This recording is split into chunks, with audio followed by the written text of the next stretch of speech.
we do commentaries or whatever, and the reaction bit, and I was thinking, see, this is great because I'd be able to actually watch the game. I won't be like actually, waiting for them to come to me or whatever. So yeah. It's not too bad. So you're on the road a lot then, aren't I you? am. Yeah. I'm on the road a good bit, and my like I set up on my own about a year ago, so I'm doing like communications.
Good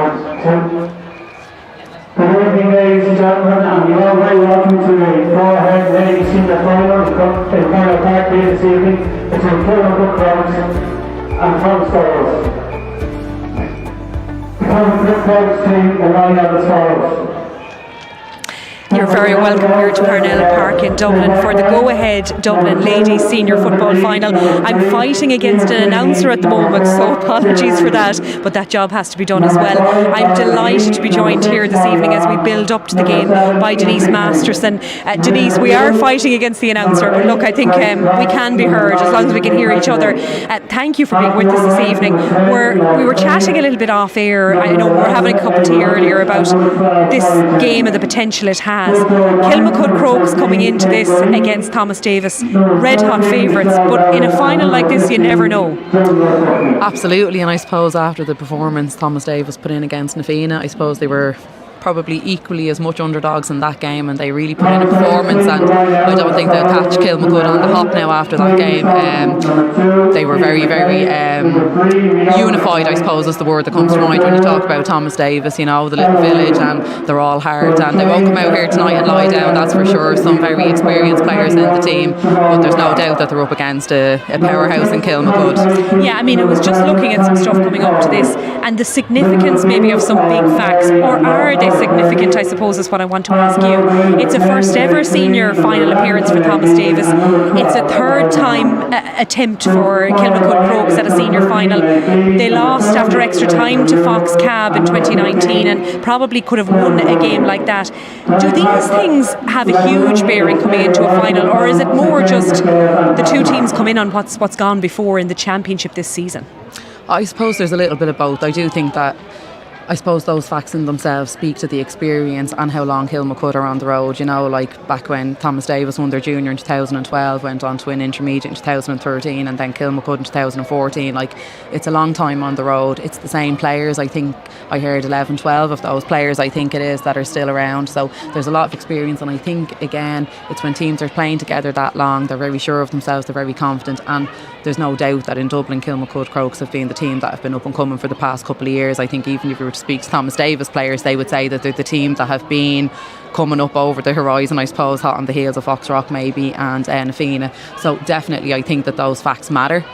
Whether or not Thomas Davis think they matter tonight, I think the fact that'll probably mean more to them is the fact that with those players playing, they were the ones who came out the victors when they did come up against Foxrock Cabinteely or against Kilmacud Crokes that year. Absolutely. I think you're right. 11 of the team that were in that 2019 game that went to extra time. Like, even looking at the two teams met in the group stages of the championship, 3-9 to 4 points. Kilmacud won that one. But then a week later you fast forward to the semi-finals, and you've alluded to that semi-final win for Thomas Davis over Nafina by a point in what sounded like was a hugely entertaining game, and Kilmacud kept their pattern of play going with the win over St Sylvester's. You know, was it a surprise that Nafina were beaten at that stage? I suppose a few things about that in the group game when they beat them by that scoreline. I think Thomas Davis scored 3 of those points in the first half. They only scored 1 in the second half. I mean, so it was obviously a tough day. They were finding it hard to get the ball into the forward line, but they had qualified. They knew they were through to a semi-final. They may have been trying out a few things. I think the win against Nafina is going to have really bolstered Thomas Davis in terms of their self-belief, and maybe a few of the younger girls who maybe hadn't had a big win like that, and I think that's huge. I mean, I was on their Facebook page today, the video that's been put up, they've the whole community behind them. Like, it's a very strong parish. I was one of their groupies in 2012. They really get behind each other, and they've a great process, I suppose, of bringing minors up as well. I think a couple of the minors that were around then are now on the starting 15 today, and I know they've 7 minors now on the senior panel who are there learning, and it's just a lovely ethos, I suppose, to have in the club. So, you know, look, they're extreme underdogs, but you would be thinking that the heart that they have, you know, that they come out here today and put it up. Kilmacud Crokes are extremely strong, fast, fit, physical. They've everything in their favour. I suppose Thomas Davis will be rooting for the big heart. Absolutely. Now, just to, I suppose, mention some of the players that could have a big bearing here. We'll, you know, I know Oisin will go into more detail with Ciara on the team lineups, but Olwen Kerry, we have to give her a mention. Concentrating on the club scene again this year, that has been a big part of what's gone right for Thomas Davis, hasn't it? Because she's opted for that. She was back, you know, has won her Dublin and All-Ireland titles, Leinster and All-Ireland titles with Dublin, back with the club and back out again with Dublin and back with the club. So What do you think has influenced her to do this and kind of put that time in there? I suppose, again, like I said, it just seems to be such a tight-knit community. I know, like, I even was reading an article Pat Spillane wrote. I mean, he seemed bowled over by it when he experienced a senior men's club game with them, you know, and all when I suppose taking time out. She's hugely respected within Thomas Davis. She'd be a huge leader, no more than Siobhan McGrath. And then, you know, Sinead Digger, she would have played for Dublin a long time ago, and it was like rolling back the years watching her against Nafina in terms of pace. So, you know, we talk about the strength and depth of the Kilmacud crew, and, you know, like that half-back line is probably a half-back line that could walk onto any inter-county team. But, you know, I suppose Thomas Davis, along with that heart, do have hugely experienced players, and Alwyn Carey would be kind of leading the troops, I suppose, this year, and having the time to put into the club football. I'm sure it's been huge for them, a huge boost. Yeah, you mentioned Siobhan there as well. She has missed a lot of the year with injury, but is in on the bench there this evening, so that would indicate that hopefully she can play a part in it. Is that a big boost for them? Oh, huge, and I'd say we'd need now a few wild horses to keep her on the bench for this particular game, you know. I mean, it's the first time ever Thomas Davis have made it to a senior final, you know. Like I said, they're a very proud club. They'll have huge support here tonight, and you know, absolutely she would make a huge difference on any team coming on. I mean, you know, everybody knows the worth of Siobhan McGrath when she's on the pitch, and, you know, she would pull the strings a lot, no more than Alwyn. They'd be two very experienced players around the middle of the park, which they're going to need coming up against the likes of Laura McGee, Molly Lamb and Kate McDade, you know. So it should be an intriguing battle there in the middle of the park, particularly, I think, with the experience. But like I said, I think their backs are up against it tonight. Yeah, now let's talk about Kilmacud. I mean, we've spoken there about, you know, you've alluded to some of the threats that are there. That team is just so experienced. We've mentioned the fact that 11 of them were on that team that was beaten by Fox Cab in 2019. But the experience they've gained over the last couple of years, and even, I think yourself and Ciara were having the discussion, are there many of them that haven't played for Dublin at some level? I don't think so. I think when we went through it, I think we found maybe one or two who haven't represented Dublin at some level through the ranks, whether it was underage, minor, senior or development squads. Like, so the strength and depth is just phenomenal. Like, you know, Aoife Kane there as well, you know, her sister as well. I mean, they're super players. You know, and I think the physicality of them, if you look at them out there, you know, when you have that sort of calibre in your ranks, you know, you're talking about a different level of strength, a different level of fitness, you know. Very, very strong girls, very fast. You know, it's hard to find. You can't actually find a weak link on the team. Michelle Davern is another one. She was with Dublin. She's back in, I think, now at the moment. So, you know, they've just strength and depth all over the park. Is there a sense then for Kilmacud that this is a bit of a coming of age for them? Yeah, and like I said, it's not like it's a surprise. I think they have been an up-and-coming team. They've been there or thereabouts. They've had some real battles against Foxtrot Cabinteely. I think they were coming up against a team who were very, very strong, who went on to win All-Irelands, Club All-Irelands, you know. So they were coming up and they were having real battles against them, coming out on the wrong side of them. But like, it's no surprise. I think everybody within Dublin ranks knows that this Kilmacud Crokes team have been knocking on the door a long time, and nobody would be surprised if they pulled off a victory here tonight.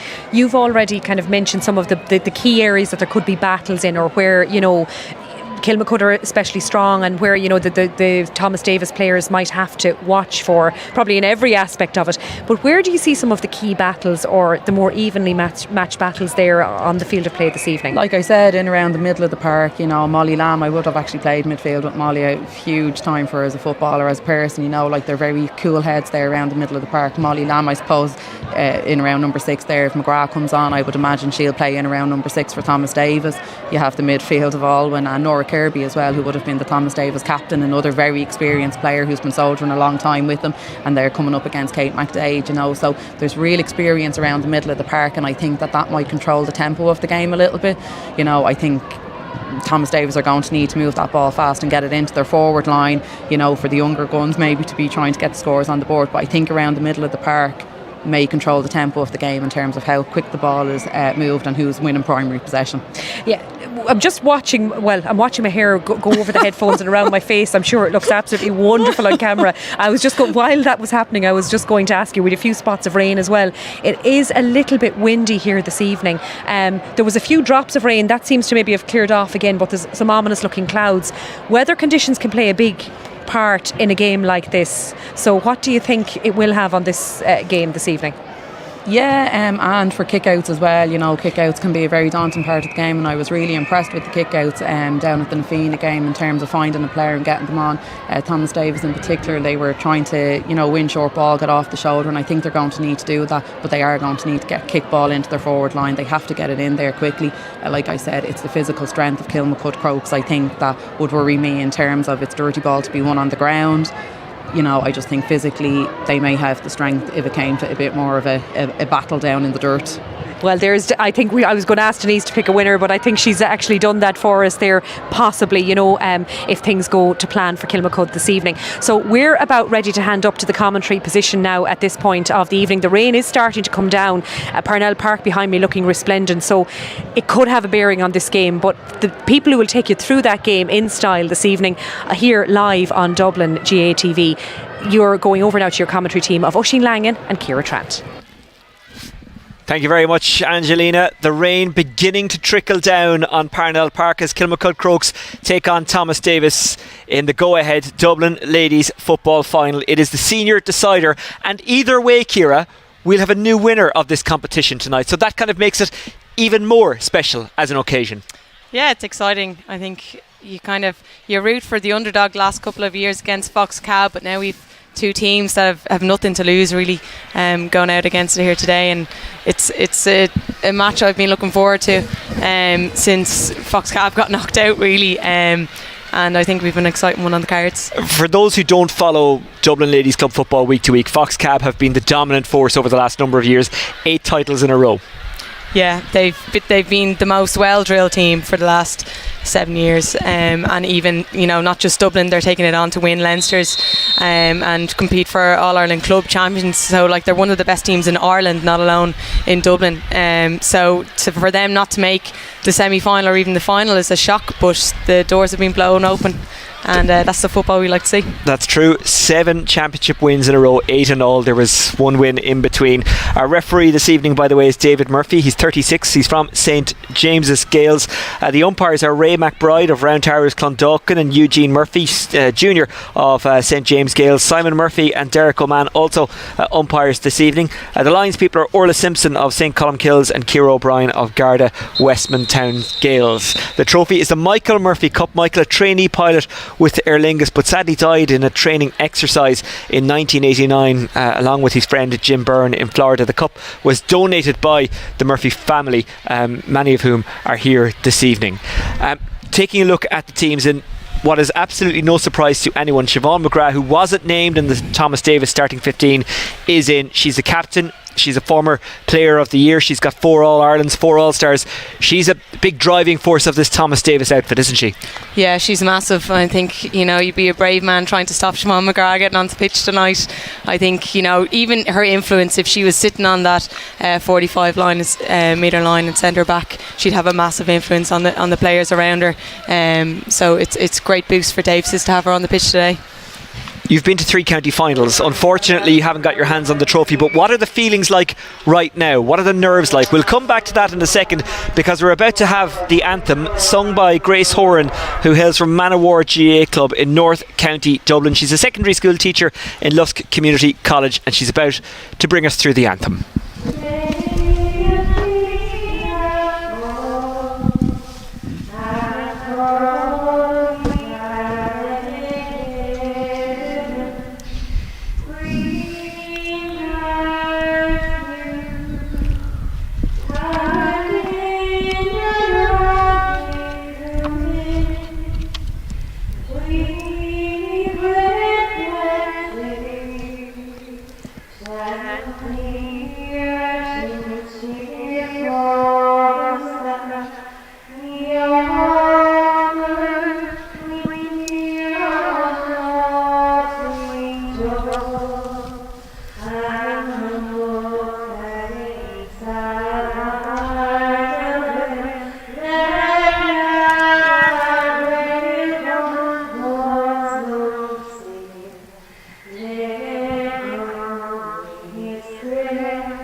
Grace Horan singing the national anthem.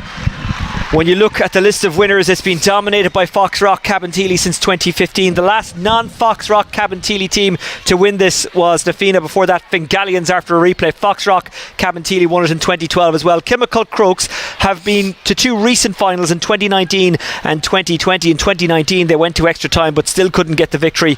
For Thomas Davis, this is a first venture to the senior decider, but they know all about success, having come up from junior through intermediate and on to senior. They also collected an All-Ireland along the way. Many of those players have been involved non-stop. But the feeling is, Ciara, that this is Crokes' time. However, in a final, you can't take it for granted. No, definitely not. Like, there is massive strength and talent within that Thomas Davis team that can cause a lot of damage.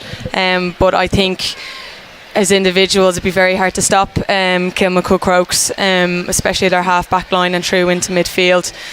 So for Thomas Davis, the tactics will probably be to keep it tight at the back, get the ball forward quick and hold on to it, keep the scoreline as low as possible and convert the free chances when they're on.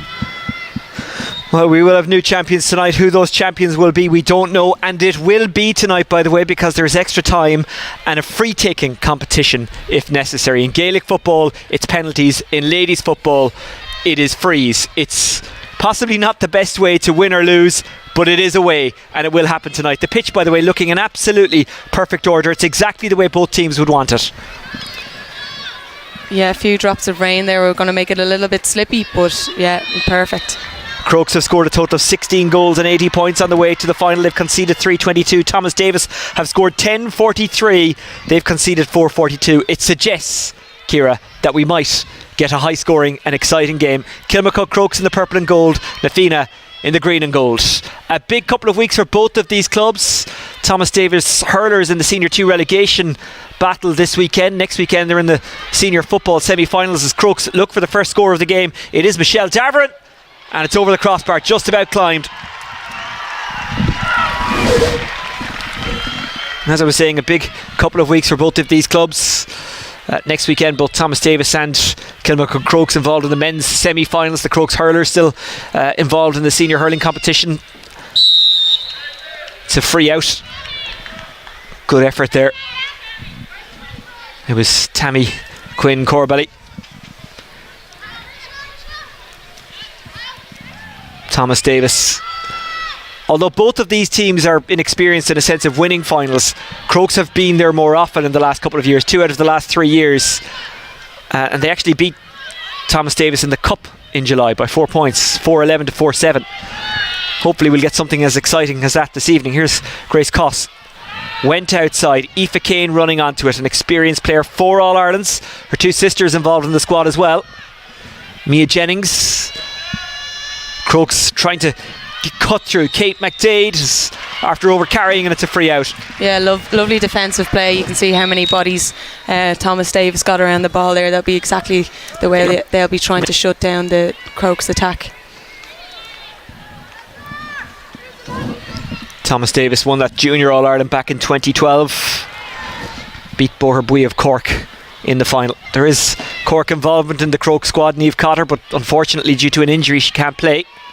They will hope if they go further, as in onto the provincial competition, she will be involved. Thomas Davis, though, might have something to say about Crokes' progression. Casey. Providing the outball was Quinn Corbelly, but they didn't take the option. They look so comfortable running with it, don't they? Yeah, they're going to need to hold on to that ball. Crokes are pressing very high up the pitch, so playing it through the hand, unless it's on to deliver a safe ball in, will be the way to go for Davises. Well, yourself and Denise were talking before the game, and you said it would be easier to say which players haven't represented Dublin at some stage. Both Thomas Davis and Kilmacud Crokes full of players who've played in the blue of their county. It is a free. It will be struck by Maeve Deany. They're trying to work something. Deany, who is away in the United States on a soccer college scholarship. Ciara McGuigan. Sinead Deegan. Maeve Deany. Ball spills, it's collected there by Sweeney, who lays it off. Fisted forward by Kirby. Jade Sweeney had to recycle, nothing on. Maeve Deany thought she might have a goal. That's a fantastic tackle. Stripped of the ball brilliantly by Ciara Regan. Well, when you get into those kind of positions, you have to score. Crokes will try and punish them. It's Jennings. We've already seen one run from her tonight. They're looking for more than a point here, and that will be a free rather than a penalty. The foul committed outside the square. While it might have ended up in the square, the act was actually committed outside. Yeah, I think he gave it for the first free and was playing advantage on there, and brought it back.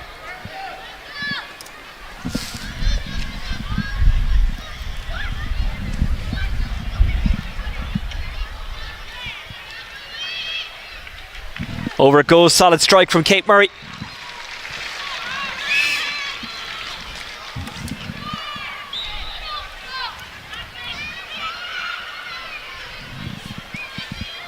Caitlin Staunton, is that going to go out of play? It's kept in by Aoife Kane. Crokes on the attack again. Thomas Davis have really blocked the route to goal, but Crokes are so quick and they run off the shoulder, so they can open up defences. That's a good ball by Rutledge. It's taken well. Michelle Davern, she's causing problems, but that was good tackling by Thomas Davis. Put the pressure on her, and while she did get a shot away, it was somewhat smothered. Staunton.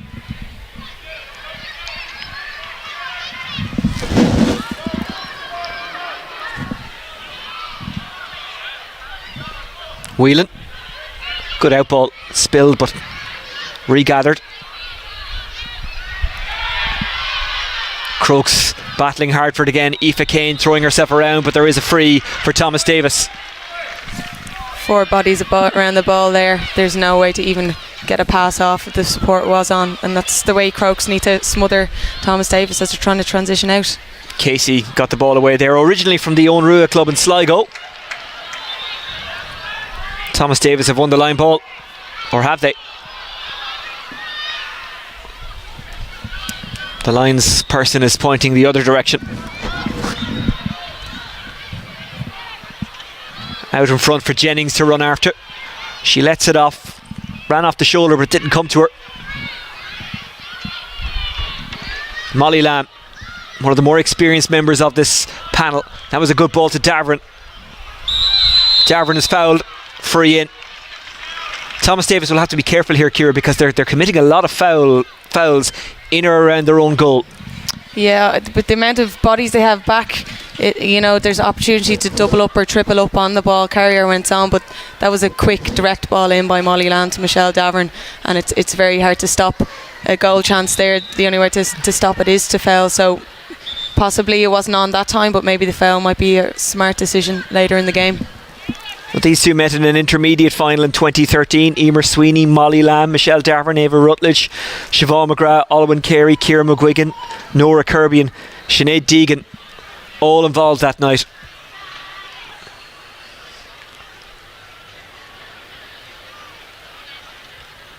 More live GA action, by the way, for you on Sunday. We've got the 2 go-ahead Dublin senior hurling quarterfinals.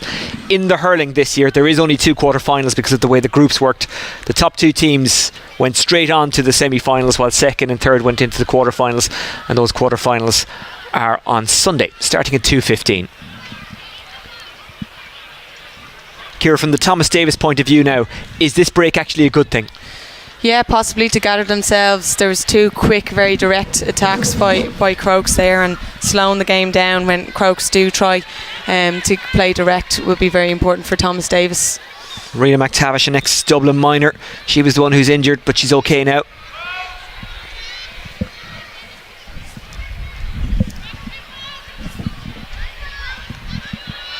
Here's the strike from Kate Murray.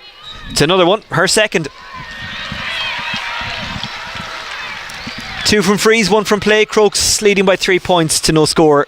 Don't forget to subscribe, by the way, to the Dublin GA YouTube channel, and anything we've got coming up live, be it live games or draws or anything like that, it'll come up automatically. That's a good take. She's barrelling forward, has advantage coming anyway, gets the pass away. Thomas Davis could do with the score. They have the free. That'll have to do for now. It's taken quickly, but they'll have to come back because it was taken from a far more forward position than where it was awarded. Thomas Davis will need to get Owen Carey on the ball like that more often and charging through. Albeit Grace Coss has massive athleticism to keep up with Owen, but that's one of Owen's strengths, so they'd like to see her get on more balls like that. Owen Carey, an All-Star in 2019, 4 All-Ireland titles. Is this the first score for Thomas Davis? It is. That's a fantastically struck free. Really fluid movement there. I think it was Maeve Deeney. Already an All-Ireland winner with Éire Óg in Wicklow. Has since transferred to Thomas Davis. Played county for Wicklow as well. Won a junior All-Star. You can see that All-Star talent in the way she strikes the ball. Lauren McGee, good pass. Molly Lamb goes long. Ball breaks kindly for Quinn Corbally. She was fouled. It's a free out. How much will that score bring Thomas Davis into this? Yeah, it will settle them, and it will settle Maeve on the frees as well. She's a lovely strike and a perfect sod for kicking from the ground. Siobhan McGrath left it behind. Laura Kane. Heard the call from Ava Rutledge. Rutledge to Mia Jennings. It's a good foot pass. Julia Buckley. Buckley has a runner instead in ahead. That's Kate McDade, but Buckley goes herself and kicks it wide. The first wide of the match for Crokes.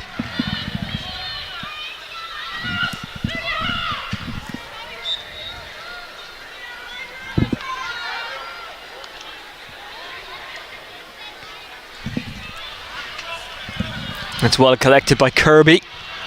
Her brother is involved in the men's senior team. As I say, they're in action next weekend, live on Dubs TV. That's another free in. Well, advantage. The free is there if they want it.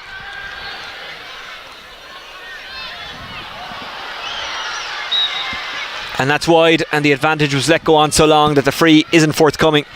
So it's a let off for Kilmacud Crokes. Good ball delivered to Kate McDade. Brother Robbie plays for Dublin.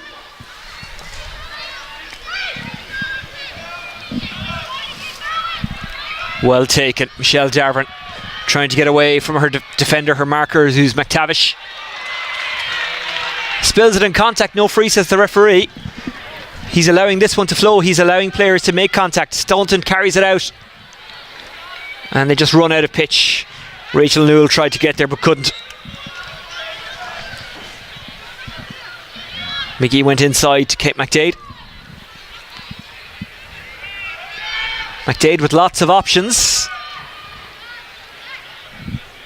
Jennings undercooks it. Staunton looks solid between the sticks, doesn't she? Yeah, definitely. She took on two Crokes players there on the last play and kicked the ball out with her weaker left foot. So playing with great confidence for such a young goalkeeper. Has played minor, is on the development squad. We'll hear more of her.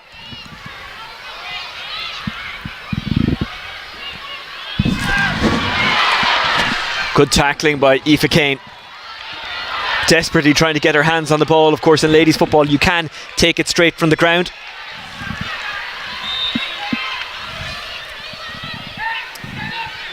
Buckley. Lovely pass. Forward it goes from Lamb, looking for Darvin. There's a tug on the jersey, and is it a free in or a penalty? It is, I think, a free in. The dramatic way in which the referee surged forward, I thought he was going to give the penalty. Yeah, Rena McTavish has only had eyes for Michelle Davern in there. The ball's been down the other end of the pitch and she's been touched tight. I think Michelle has been trying to be in the ear of the umpires a few times as well, so that's a free. I think that has been coming.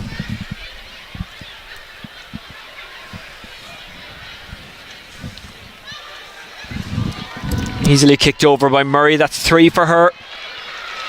Crokes in control of the game, 3 points up, but Thomas Davis won't panic too much. They have the capability to run through, creating scoring opportunities.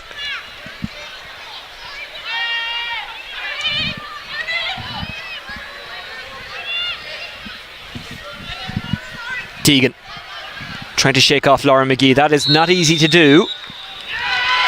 And McGee's pressure has really worked out well. It's a free for Crokes.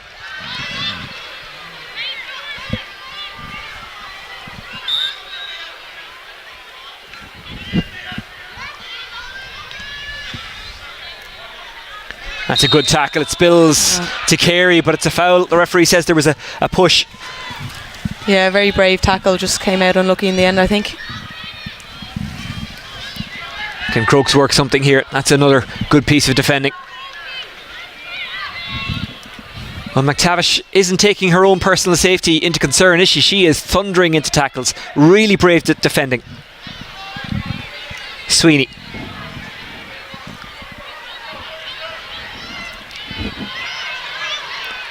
Sweeney stayed really cool under pressure. Whelan.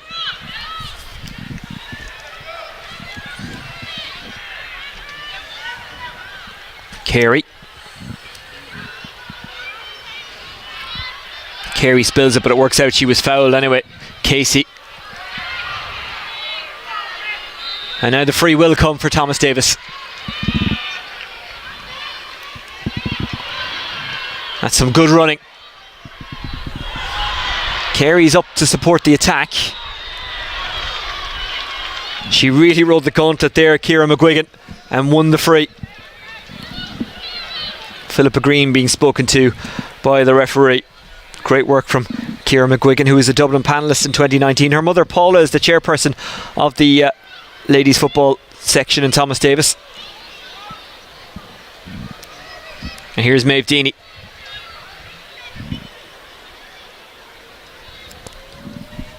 That's going to drop. This could be dangerous for Crokes. Just couldn't quite keep the shot on target, Ciara McGuigan.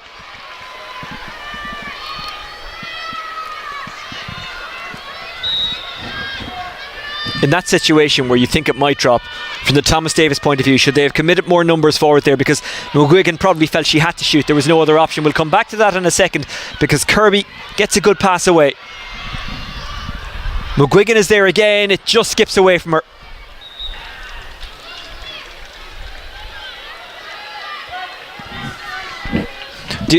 Should Thomas Davis push more numbers in a situation like that, where they know the ball is probably going to drop? Yeah, they probably need an outlet player behind Ciara, so she could pass the ball off someone in the pocket just to tap it over. But you also don't want to crowd the area too much either. I think Ciara has had an unlucky start to the game. She's had two wides that she usually pops over, and then that one there that she didn't gather along the ground, so she'd be looking to turn the game in her favour as quick as she can. She's a key player for Thomas Davis. That's a good take and turn by Darvin, trying to get away from McTavish. Got it outside to Buckley. Buckley uses her pace to get into space. Buckley still going. Buckley, can she finish this? What a goal from Julia Buckley.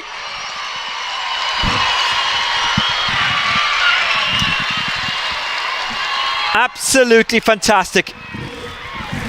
Took on the entirety of the Thomas Davis defence and won.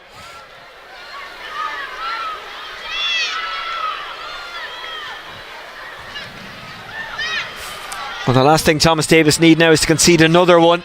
It's a little bit loose in defence. They might get away with it. Jade Sweeney back to help out. The free out has been awarded. We might get a look at that goal in a second. It's worth another look. It was absolutely brilliant. That direct ball into Michelle Davern again. Player for here it is. Davis it here. Held on to it. It's a good take and played turn on, waited for the advantage to come her way. I think Collie Casey got a bit unlucky here coming up with the slip. And Julia Buckley very composed. Great finish. She was fortunate, Buckley, that there was a slip there, but it was still really good work. To cross codes, it was like Maradona in '86 against England, just skating through the defence. Just great awareness, great skill. She made it look so easy, but that is a really tough goal to execute. Thomas Davis, 6 down. Rachel Newell wins the free in.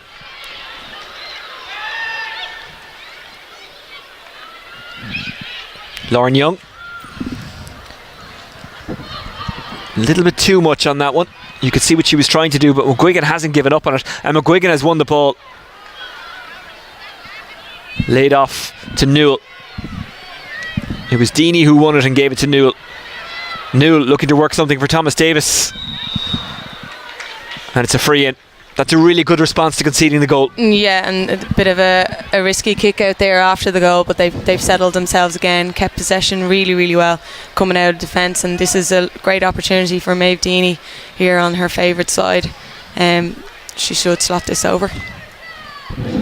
Just knock over a point, build the confidence back up. Yeah, definitely, just keep themselves in the game.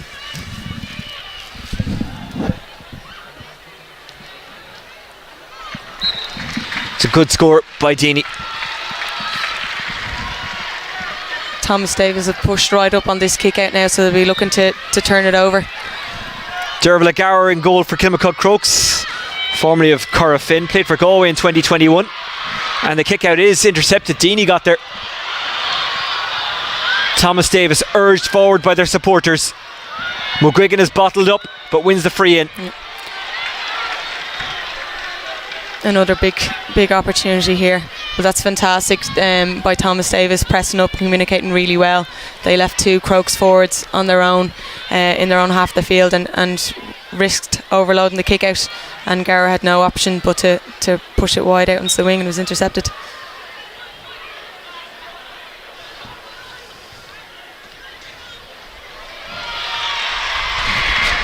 Well taken by Ciara McGuigan.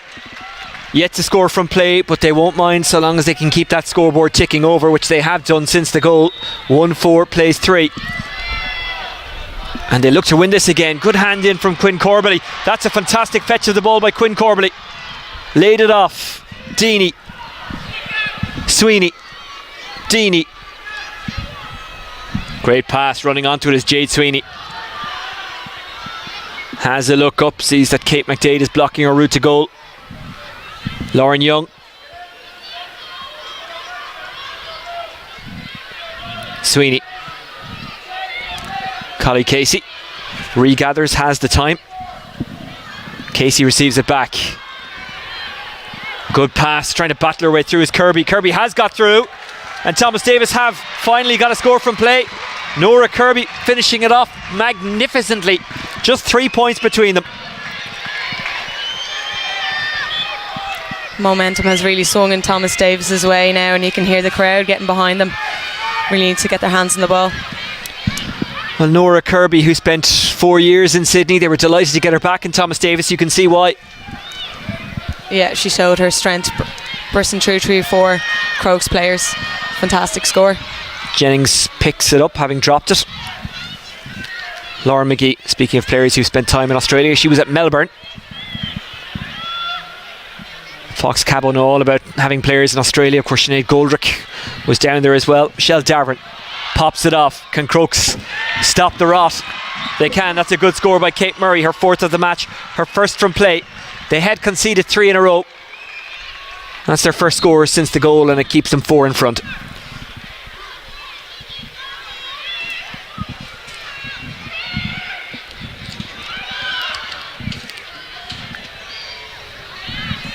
It was risky. Rutledge was under it, but she is fouling, and it's a free out.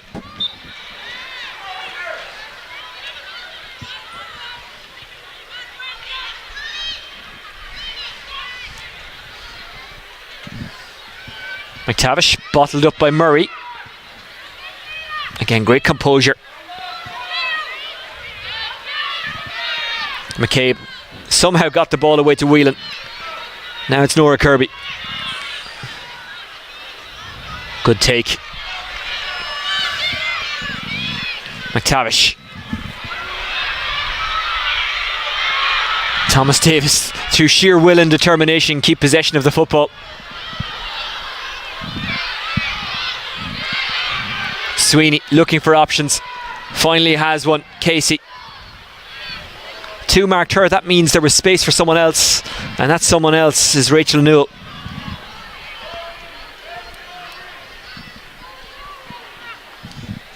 Sweeney.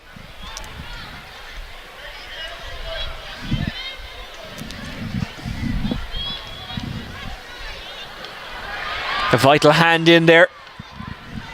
Laura McGee trying to get away from Sweeney, wins the free.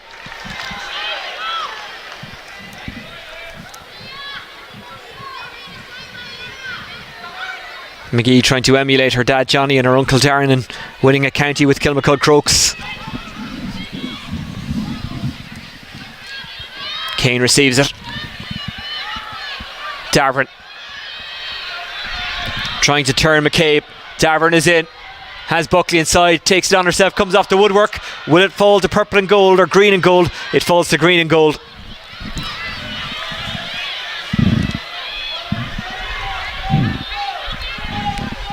Sweeney.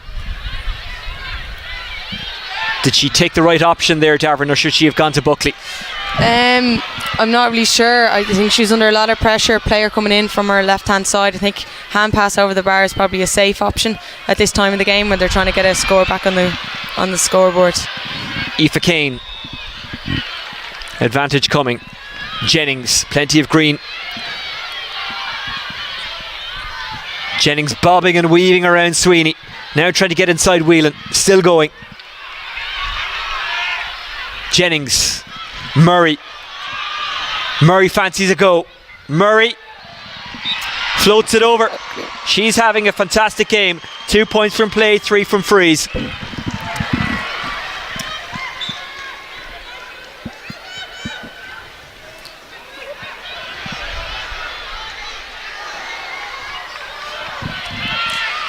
Crokes win it back. That's a perfectly delivered ball. Rutledge didn't catch it right, but to be fair to Thomas Davis, they crowded around her and put her under real pressure, gave her no time, no space.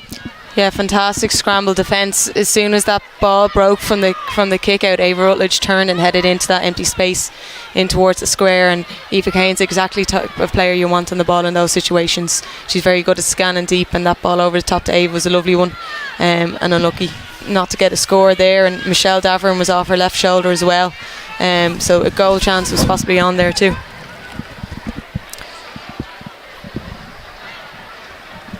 And again, just to remind you, if the clock is kind of throwing you off in ladies football, it is a count down clock rather than a count up clock. I'm sure you all know that by this stage, but just in case you get people watching games for the first time, especially when it comes to finals across all codes. Thomas Davis have switched Cleena McCabe onto Michelle Davern about 4 or 5 minutes ago now. I think they might be worried about foul count from Rena McTavish and the damage Michelle doing is when she wins that direct ball in. Cleena McCabe, originally from Castlebar Mitchells. Aoife Kane could have laid it off, took a risky one into Rutledge, and it's intercepted by Casey. Are Crokes taking too many unnecessary risks? No, I don't think so. I think that pass could have been executed a little bit better, but the space is in there behind Thomas Davis is 21, so it's on. It just needs to be executed a bit better. If they beat the press, they could have Thomas Davis in trouble, but too many times the pass hasn't been delivered right, or a defender has, in fairness, read it better and just got something in the way, got possession of the football. Crokes have got a free here. Molly Lamb, Julia Buckley, who got that absolutely wonderful goal. Here's Grace Coss. That's a big collision, and the referee does the right thing in stopping playing. Safety first. Nora Kirby is the one who's down. Mark Sheehy is the physio.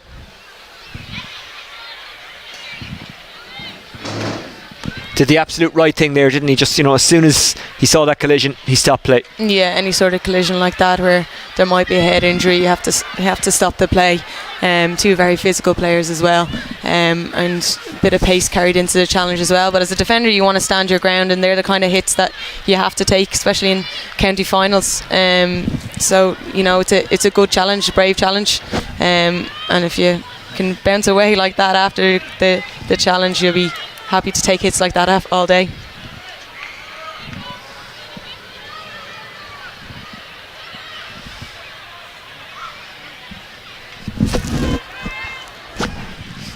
Well, having gone 1-4 to 1 point down at one stage, Thomas Davis will probably, I was going to say be happy with the half-time score. They won't be happy with it, but it could have been far worse. They are still very much in this game, and if they can do a bit more with the possession they have up front, they'll be very much in this game. They've got the talent and the firepower up front to score goals, and a goal now for Thomas Davis will turn the game massively. They just need to get the ball inside to their danger players. Quinn Corbally. Well taken on the run of Siobhan McGrath, the captain. Carey.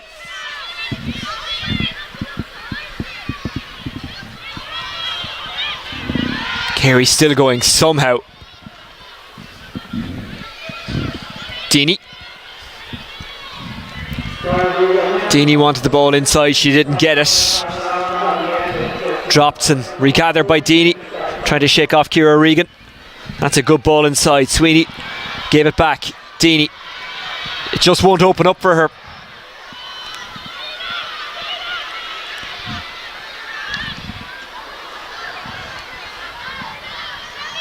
Thomas Davis keep it in play, but the pass wasn't great. Quinn Corbally had to retrieve it. McGuigan. Quinn Corbally just about gets it under control. Back inside to McGuigan. McGuigan goes to ground. And it's a free out. Well, that is worth another look.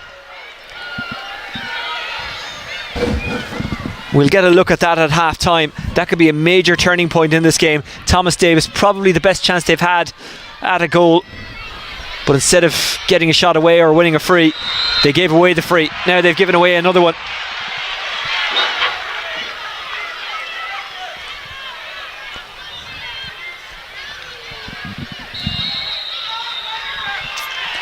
And there was a foul off the ball, and it's a free much closer to goal. 3 frees in a row. Thomas Davis have put themselves in a spot of bother unnecessarily. Yeah, they won't be happy with that. A goal chance at one end, and now Crokes have Kate Murray on the ball for what should be a fairly straightforward score for her.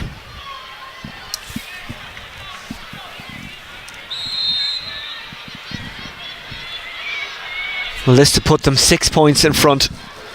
Should be the last kick of the half. Murray. It was high but inaccurate.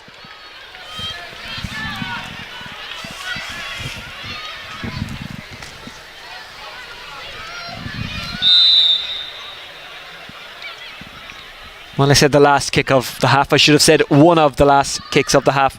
Quinn Corbally laid it off. Got it back from McGrath. Back to Stolton in goal.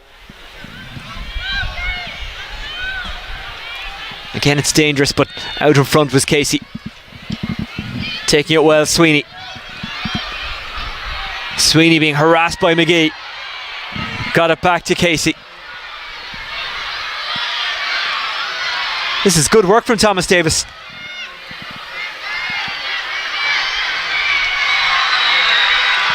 And the referee, once again, has blown Thomas Davis up for steps, and Crokes will go on the attack. Mia Jennings has snuck in behind. There's plenty of space for her to run into. She's got Kate Murray in the square. Jennings on the half volley. It's a good score. An unorthodox one, but a good one.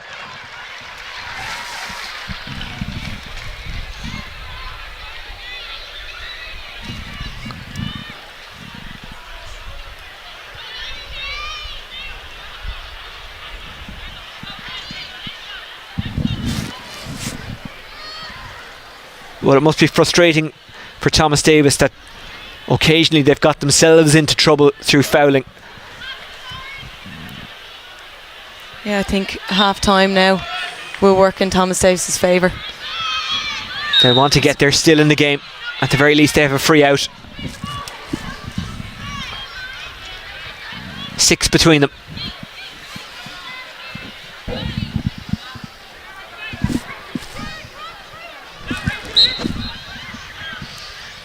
Grace Coss walking away there. We mentioned the Cork connection in the Kilmacud Crokes squad in Niamh Cotter, who's injured, so can't play this evening. Grace Coss also has a Cork connection. Her uncle is Michael Shields, an All-Ireland winner with Cork.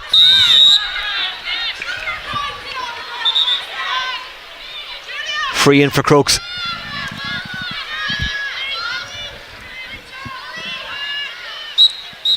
And that's it, that's half time. 6 between them. Hard to argue against Crokes 6-point lead, isn't it? Yeah, they've been fantastic on their press. They're trying to get 2-3 players around the ball, around midfield. Thomas Davis, they're coming out in ones. They need to get more support off the shoulder if they have opportunities to kick the ball into their danger players inside. But I think the scoreline's very reflective of both teams' performances at the moment, and I'm expecting something big for Thomas Davis. Well, let's have a look at some of the highlights of the first half.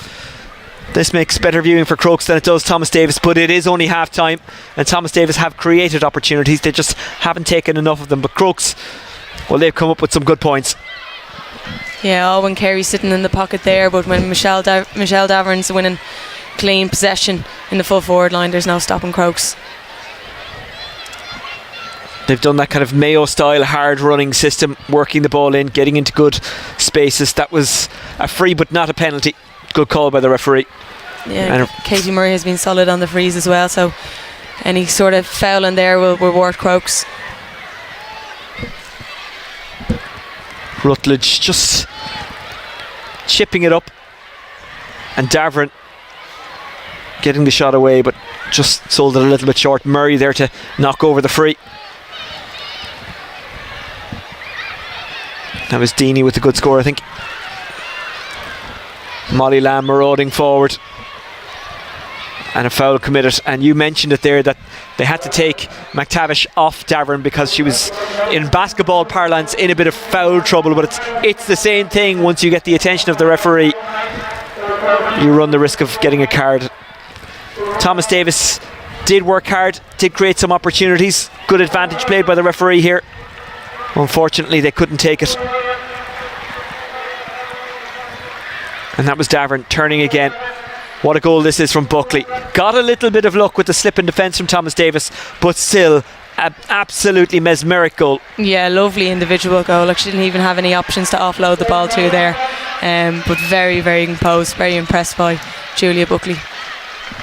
Right decision to take around the goalkeeper as well. A lot of players might be tempted to just pull the trigger, but she made the smart decision there. And they had the foul, or the advantage coming, so they took the free. Deaney, who scored 2 frees, they've only got 1 point from play. Thomas Davis, that's something that they need to work on in the second half if they're to have any chance here. That said, if you're winning frees, you're doing something right. And that was knocked over by Ciara McGuigan.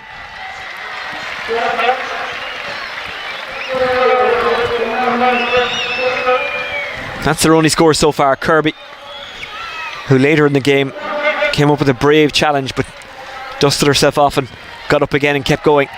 Kilmacud Crokes taking the point here when potentially a goal was on had they worked it in, but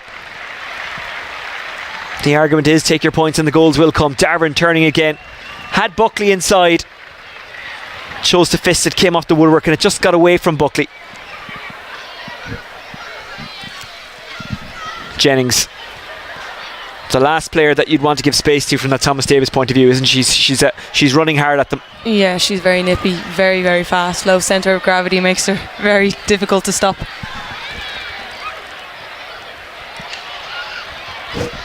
Working the goal opportunity, McGuigan, and the referee said that she basically hit the deck and just hung on to it, and that's a free out as opposed to a penalty. Yeah, I don't think there was massive contact there. Sometimes you might get away and win the penalty, but for me there wasn't too much in it there.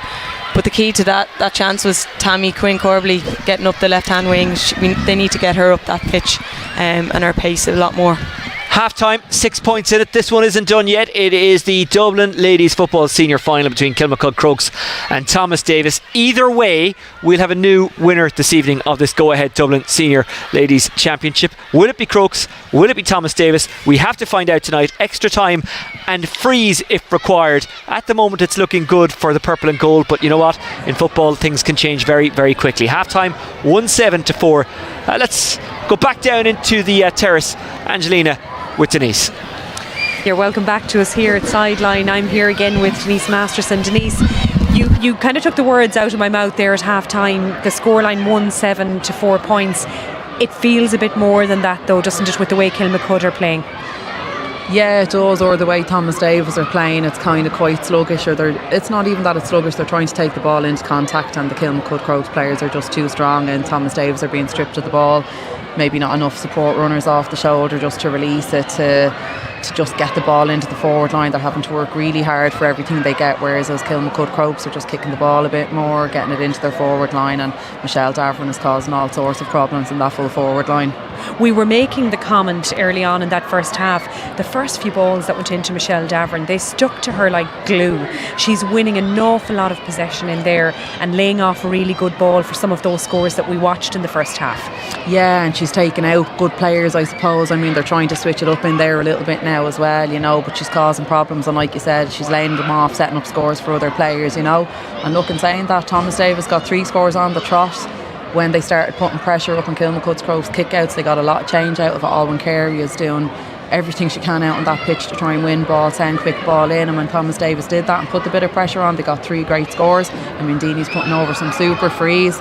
They're by no stretch of the imagination out of the game, I suppose. I mean, I didn't know maybe Ciara McGuigan was going to get that penalty that she was hoping for herself there, maybe in the box, which maybe could have changed the game, but it just seems like a big mountain to climb, and like we said, it just seems like there's a bit more in it than the scoreboard actually says. Yeah, it's that struggle that you mentioned, and you know, when Julia Buckley got the goal, about 16 minutes into that first half, it just put that bit of daylight between them. But the response from Thomas Davis after that was when we saw that pressure and those 3 points you spoke about coming, when they did pressurise them and they kind of threw caution to the wind a little bit.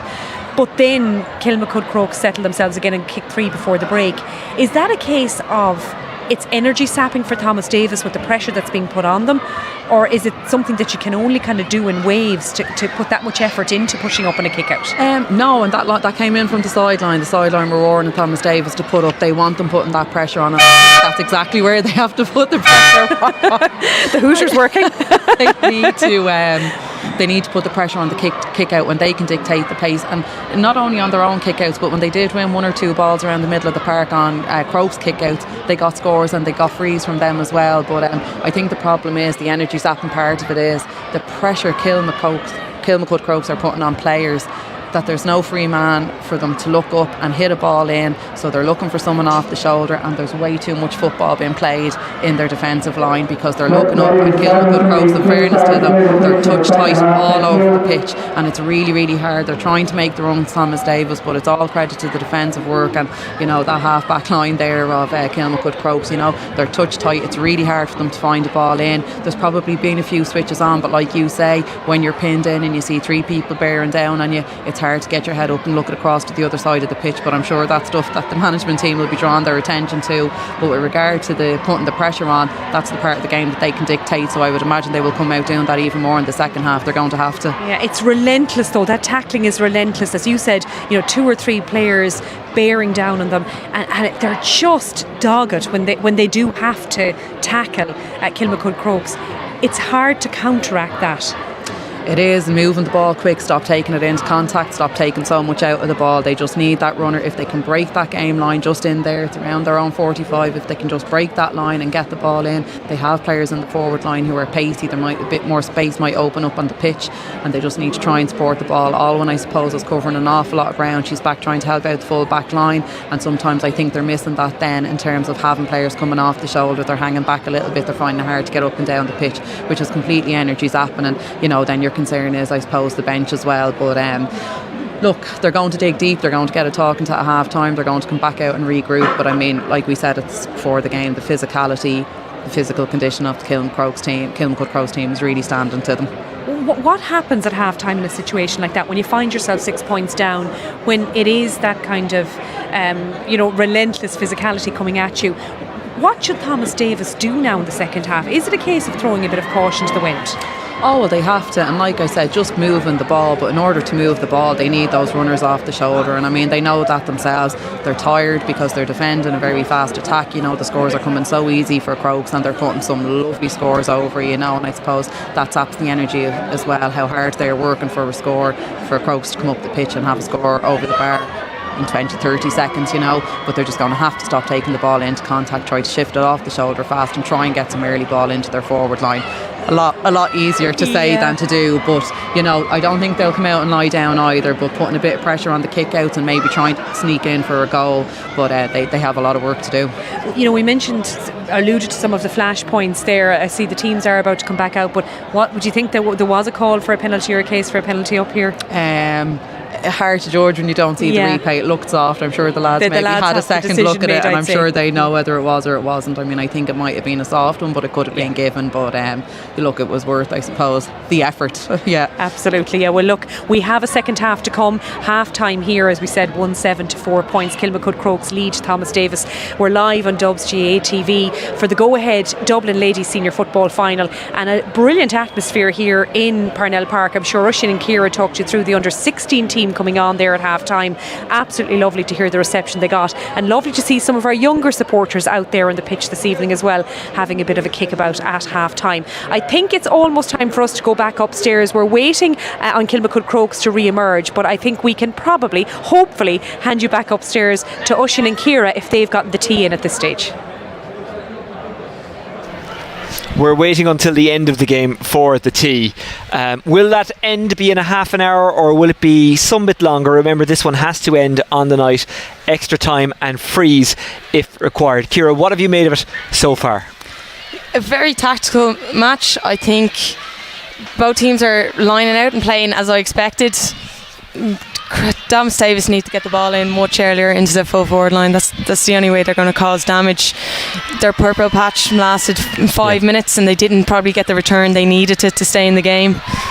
When you say move it quicker into the forward line, do you mean go at long diagonals, or do you mean when they get inside that Crokes 45, as they have done repeatedly, move it faster, have more runners off the shoulder, do it with a bit more pace? No, they need to get the ball in before Crokes can get back. Crokes are clogging up the scoring zone or in around that D, and Thomas Davis are living off frees as much as they can in there. So Thomas Davis need to come out in numbers together, and as soon as it's on to kick, they need players making the runs out into the wings, and they need the likes of Ciara McGuigan and Deanie getting on more space, offloading the ball to the likes of Sinead Deegan to slot the frees, but as soon as Crokes get numbers back, you just can't see it happening for Thomas Davis unless it's from a free. Is it a tough one for the management of Thomas Davis, including Peter Boland, Bobby McNulty, Ger DC, Sean Blanchfield, Peter Wright, Mark Sheehy, Mary McGrath, for them to decide? Do they tell their players, right, as soon as the half starts, just go for it and do exactly what you were saying there, or do they say, you know what, for a few minutes, sit deep, don't let Crokes get away? What way do you do it?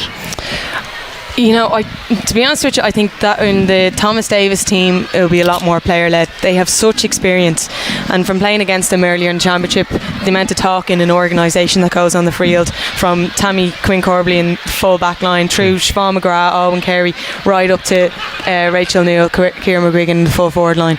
Like, there's plenty of experience there to drive them on, but you do have to stick to your game plan. This is what you've been practicing all year, so deviating it in the last 30 minutes of your season isn't what you practiced. So you have to rely on that, but I think they need to execute their game plan better, more efficiently.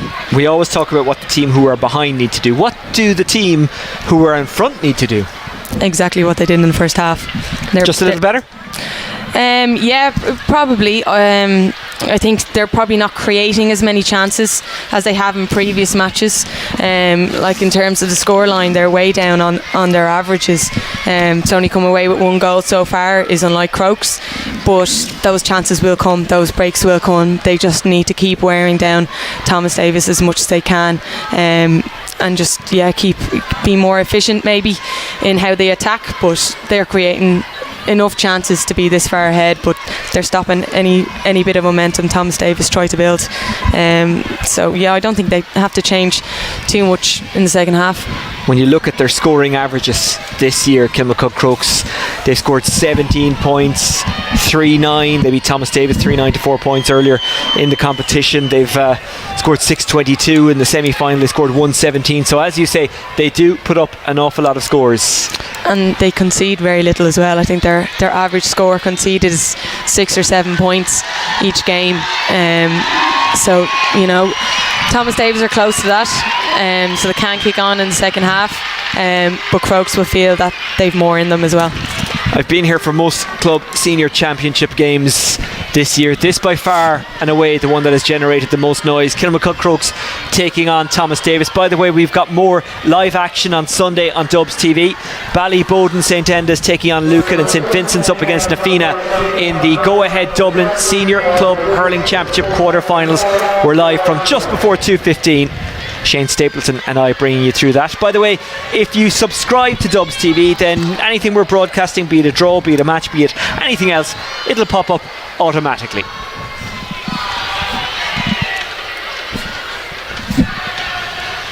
Well, the rain that threatened earlier on has held off for now. The pitch in good condition. Not a puff of breeze in the air as well. Ciara, perfect conditions for a match. Yeah, I was a bit worried before the start of the first half that conditions were going to take a bit of a turn, but they've settled nicely, and like the flags are barely moving down here, so ideal conditions for the second half county football. Well, here we go. We're about to start the second half. Our referee, David Murphy.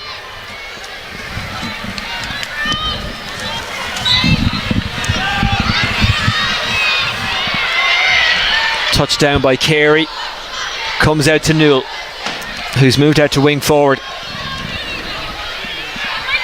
Thomas Davis not afraid to carry the ball into tackles because they know they can get out of them. That's a good turn from Ciara McGuigan, who wins the free, and a really positive start for Thomas Davis. Yeah, exactly the start they would have wanted, getting the ball into a danger player, Ciara McGuigan, and she's a very smart footballer, so she can win frees like that all day.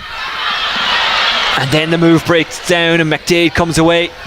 Comes to Rutledge. Coming out to meet a Buckley. Buckley trying to get away from Whelan. That's a smart turn by Buckley, who's unceremoniously tugged back by the jersey.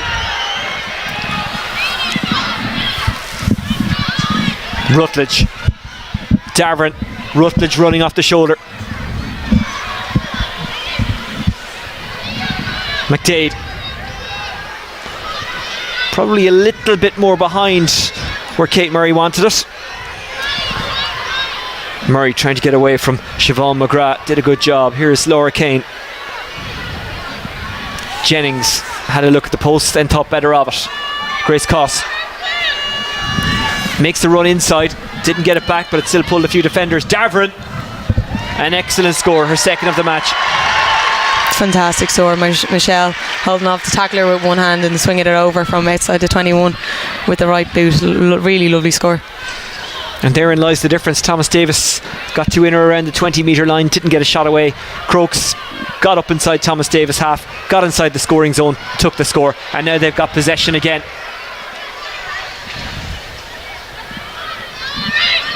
Grace Coss. You wonder how much the experience of losing two finals in recent years is driving Crokes on. McDade, it spills and Staunton takes it. That would have been game over had she got a goal there, I think. Staunton has to be careful, and is.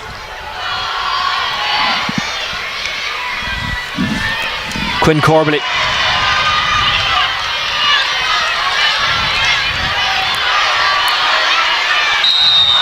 That's a free for Thomas Davis. Laura McGee frustrated, shakes the head.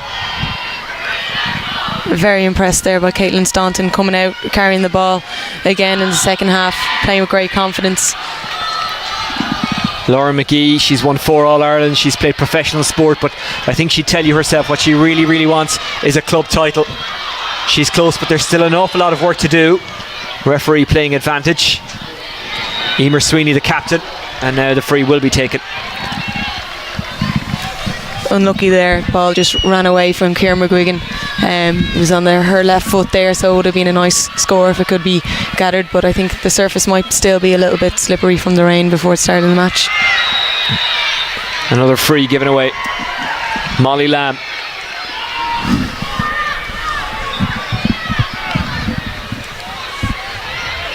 Molly Lamb barking the orders, which she can do in 4 languages. Speaks English, Irish, French and Spanish. Teaches French and Spanish. Yeah, I don't think she was barking the orders in French and Spanish there though. I'd say it's all in Stillorgan English. Here's Julia Buckley. It's a free out for Thomas Davis.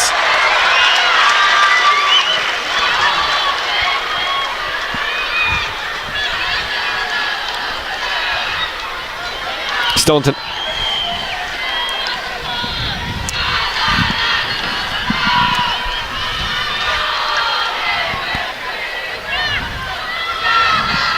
Staunton, there is an out ball again. That's a little bit loose. Newell does well to get there.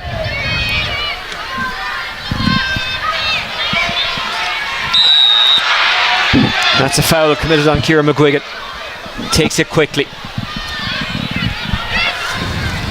Orla McGuigan came on at half time. Orla McGuigan, she's got a bit of something about her, doesn't she? Orla McGuigan, well defended, but the free was coming anyway. Great passage of football by Thomas Davis. That's exactly the kind of football they need to play. Two McGuigans linking up there, and it's great to see Orla McGuigan back on the pitch. She did her ACL and is out injured with that, so I'd say she was chomping at the bit to get on the pitch today. And look, first touch of the ball, and there's the reward, a free in a very promising position for her sister Ciara.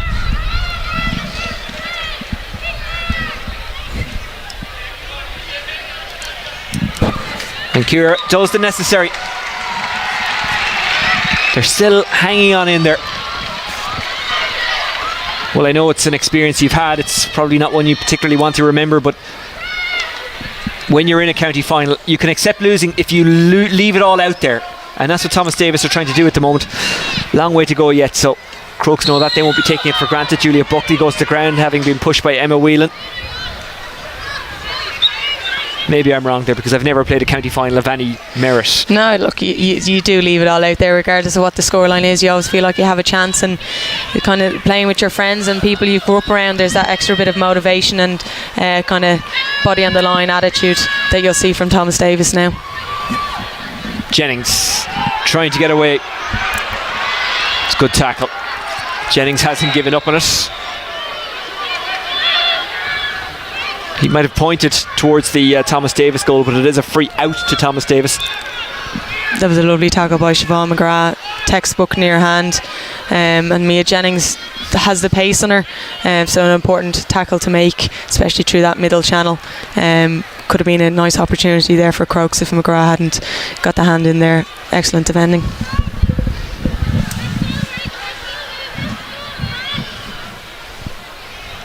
Thomas Davis about to make a double change. We'll get the detail of that in just a moment. They're not waiting to find out, are they, Thomas Davis? They're having a real go here, making the changes early, giving subs time to make an impact in the game. Yeah, I think that's Goldie coming on there now, and Eve McGoldrick. Last couple of years, probably when she broke in the team, she would have been a guaranteed starter, so you have a lot of experience coming off the bench here now. Lamb jostling with Deegan. Deegan wins the battle. Deegan takes it back, took it back well from Alwyn Carey. Here's Nora Kirby. Now, can Thomas Davis do what you were talking about? Move the ball quickly, do damage once they get inside that 45. Quinn Corbally, it's a good pass. Quinn Corbally continued her run, but she was well covered. And Thomas Davis win the free in. It was good work from Orla McGuigan. Yeah, lovely. Tammy breaking off, creating the space for Orla McGuigan to cut into, and she's a threat. 2 touches the ball, and here's another free opportunity here, so Crokes need to tighten up on Orla McGuigan. Tammy Quinn Corbally impacting this game, impacted for the Dubs this year as well, made her championship debut this season, was captain of the minors as recently as 2020, which tells you how young she is.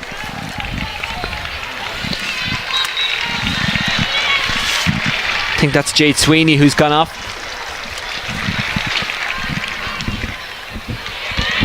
And that's a fantastic score. Really well struck. Maeve Deaney, her third of the game. Aoife Kane had to be careful and was. Rachel Newell clamping her and not letting her away, but she has won the free. I think she just caught Aoife accidentally in the face there. I don't think there was much in it. But I think now's the time for Thomas Davis. They're after getting 2 scores in a row there. Bit of momentum. They need to kick on now. They can't let Kilmacud Crokes get control of the game back again. Kilmacud Crokes, who've already won a county title this year in Junior B. O'Dwyer has won the Junior A.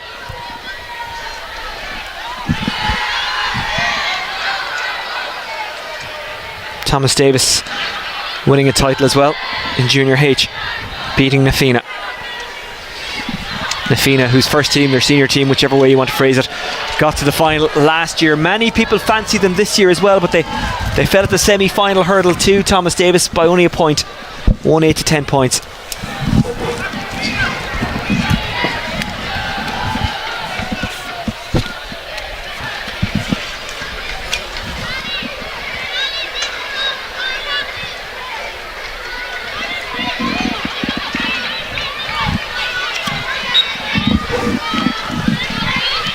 We'll resume. Molly Lamb. Lamb received it from Philippa Green. Laura McGee takes off. McGee goes long. Good take. Davern turning and twisting but can't get away from McCabe. Buckley. Rutledge. McDade.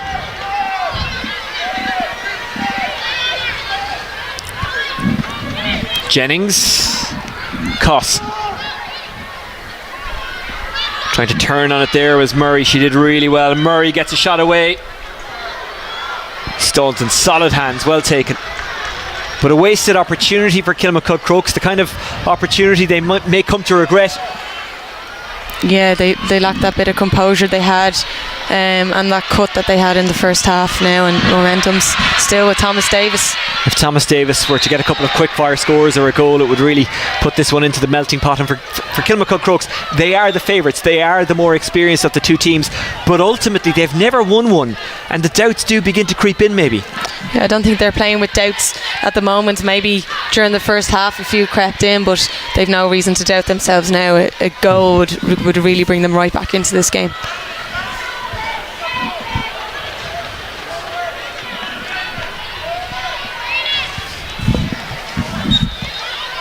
Referee having a word there with Laura McGee.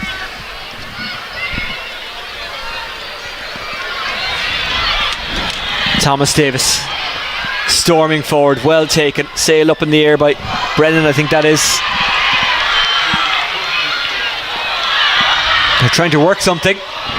They do work something, and they get the score. I think that was Deanie again who hit it, her first from play. Kira Regan. 11 plays 7, just 4 between them, and Thomas Davis have the wind at their backs now. Colin Casey.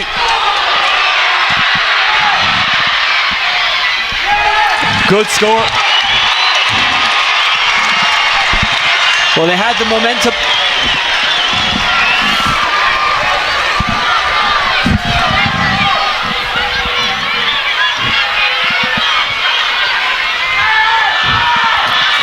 Important for Crokes that they won that possession. They did through McDade, Rutledge, Lamb, McGee. Good footwork from McGee.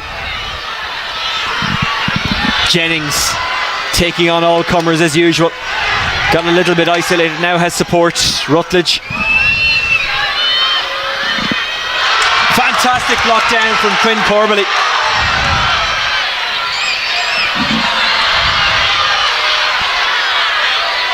McGrath had a runner off the shoulder. They look so composed at the moment, Thomas Davis.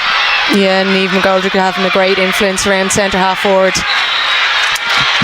And now they have a free in. That's Orla McGuigan again getting on the ball.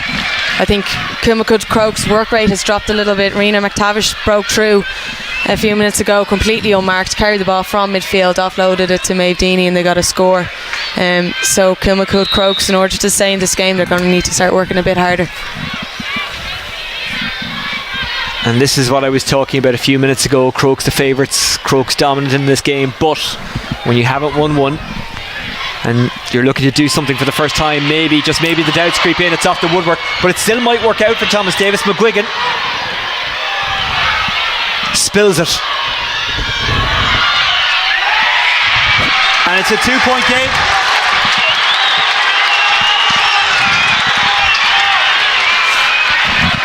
Rachel Newell, her first of the match.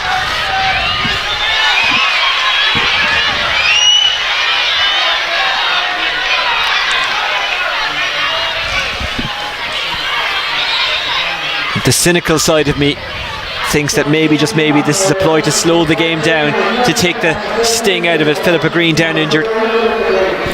And Cassie Sultan was standing on the sideline there for a couple of minutes waiting to come on. So maybe it might be tactical. But Cassie has been eager to get onto the pitch.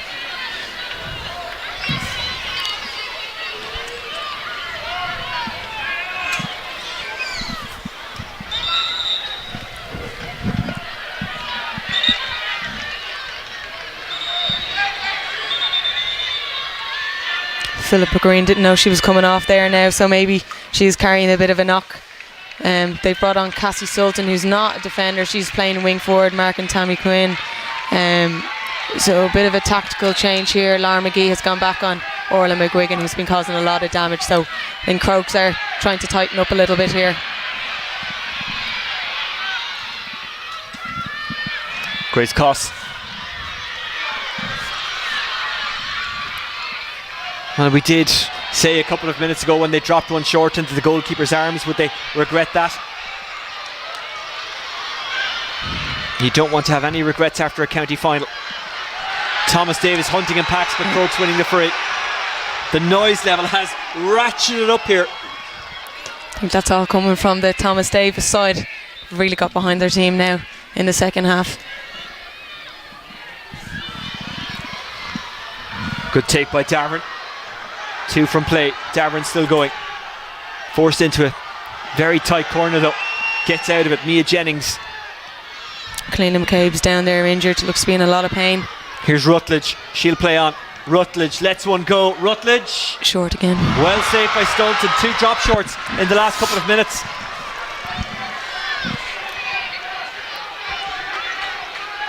Well, points from Rachel Newell, Sinead Deegan and Maeve Deeney before that have got Thomas Davis in a very, very good position.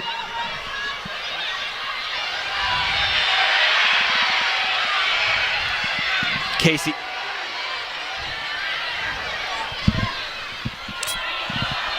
A rare stray ball in the second half from Thomas Davis. Molly Lamb. Lamb is fouled, free. Just directs Laura McGee, who receives it. Chasing back is McGuigan.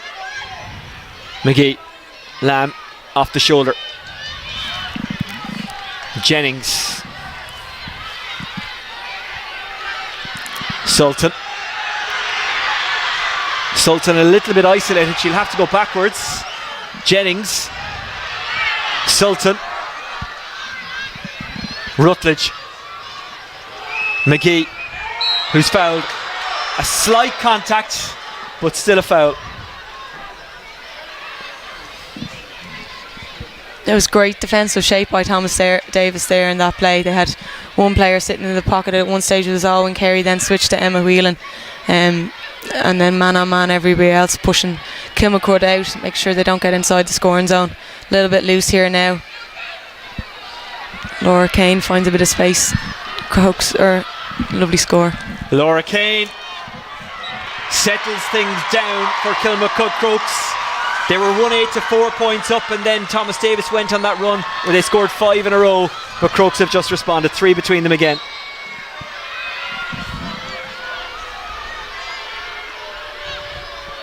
Staunton.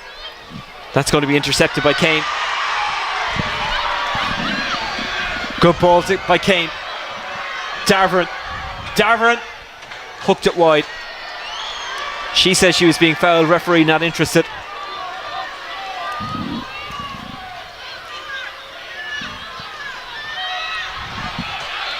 Quinn Corbally running after, trying to get their Molly Lamb. Quinn Corbally has possession.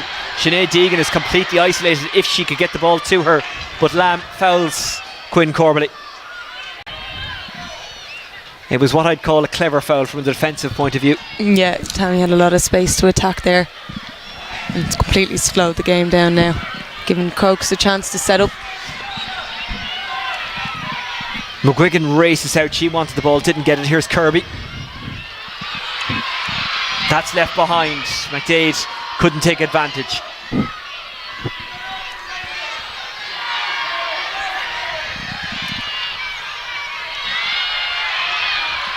Thomas Davis flowing forward. McGuigan. That's a good ball in behind. There's a goal opportunity. Crokes get bodies in the way. Trying to pick it up as Deeney. And I think we'll go for a throw ball. There's a fantastic run by Sinead Deegan there. She was out on the sideline at one stage. Diagonal run into the danger zone, and very well spotted by Ciara McGuigan, and a lovely weighted pass. Swallowed up very quickly though. Crokes were very alert to that.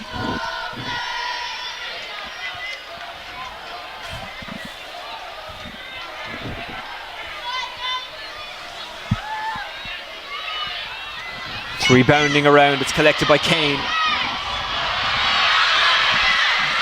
It's left behind. And it's a free in for Thomas Davis.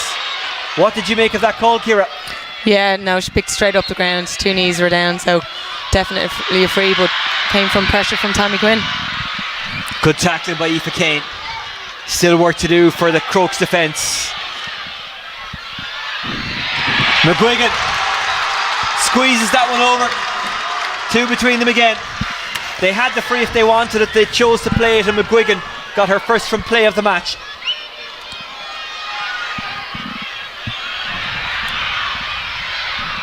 Well, it's 6 points to 2 if you just take the second half into consideration. Thomas Davis very much on top in the second half, but Crokes keeping their noses in front, wanting the ball there is Grace Cost. It's a little bit loose.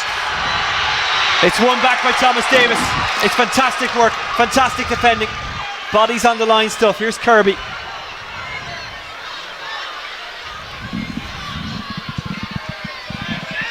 Rachel Newell.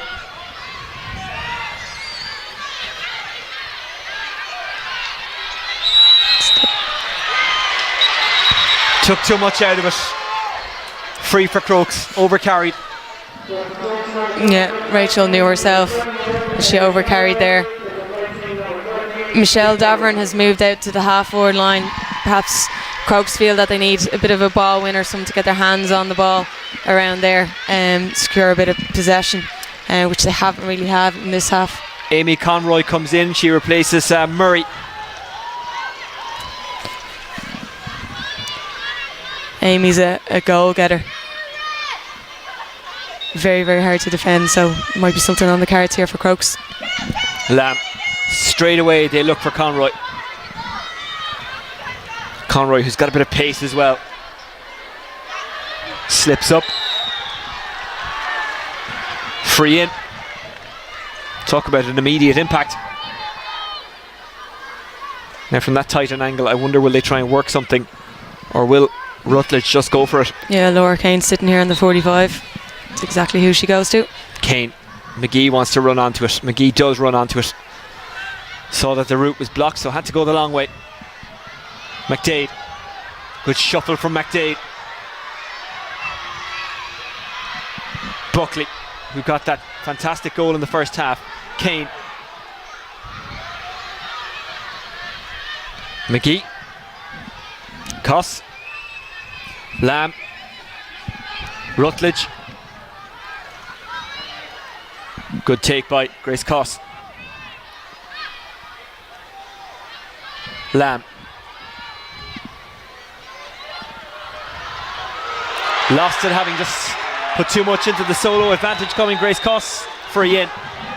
Well, Thomas Davis will argue that she lost control of the ball and ran into their player, so it shouldn't be a free. What do you think? Yeah, I think that ball was there to be won. It was just the unlucky collision. I think Thomas Davis came off the worst of that. Molly Lamb seems to be walking around fine, talking to her team, trying to settle everybody.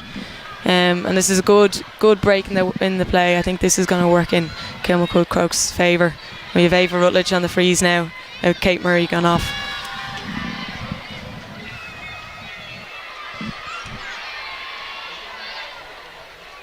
More reaction to this game to come across all the usual social media channels. Post-match interviews on Dubs TV, and of course you can find more on the Dublin Ladies Football social channels. At Dublin Ladies G is the Twitter account.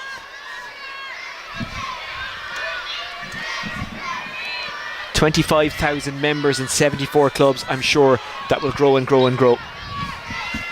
Rutledge. Grace Coss. Back to Coss. Steps into a crowd, loses the ball. Thomas Davis. Look like they've got possession. And now they'll hope to work it up the park. And it's a free for Thomas Davis. It's a big hit there, and that's Siobhan McGrath coming out of a flurry of players in there. She's the one, if there's anyone in there that's going to pick up the ball and come out with it, it has to be McGrath, and that shows her lion heart and her leadership quality there.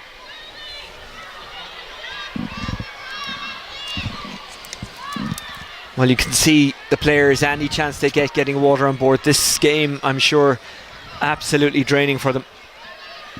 Yeah, this is where strength and conditioning is going to come into it now. Both teams playing at a million miles an hour. Good hands by McTavish, who spilled it, then regathered, got the pass away. Sinead Deegan. Good tackle by Darvin. Well, no, not a good tackle. Free in.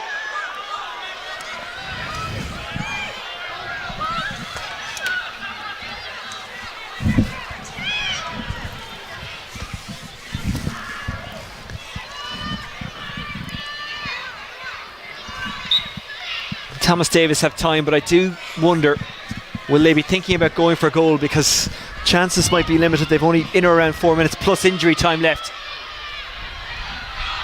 Casey. McGuigan.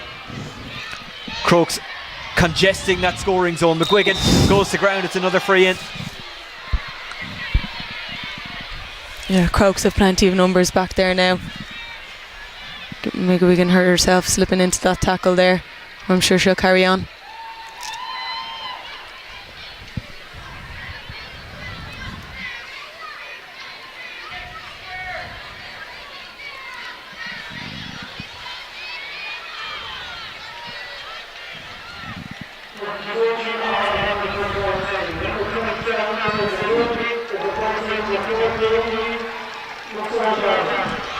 Deirdre Duke coming in for Kilmacud. Crokes talk about having big game experience, not just in football, Irish Hockey International.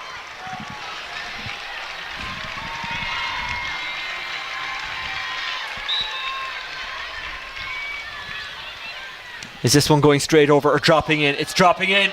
Who's it going to drop to? It drops to purple and gold. Molly Lamb. That was just a case of booting it out of defence and hoping for the best. Rutledge gets to it, goes out over the line. It's a Crokes ball. Well, that worked out for Crokes. It was more by accident than design, I think. Yeah, 3-on-1 there, and McGrath got her hands to the ball to stop Ava winning it clean, but unfortunately went over the sideline. Molly Lamb, who's experienced a lot of heartbreak with Kilmacud Crokes in recent years. 2 county finals lost, didn't even get to the final last year. Here's Conroy. Conroy trying to make sure of it. Here's the call from Jennings.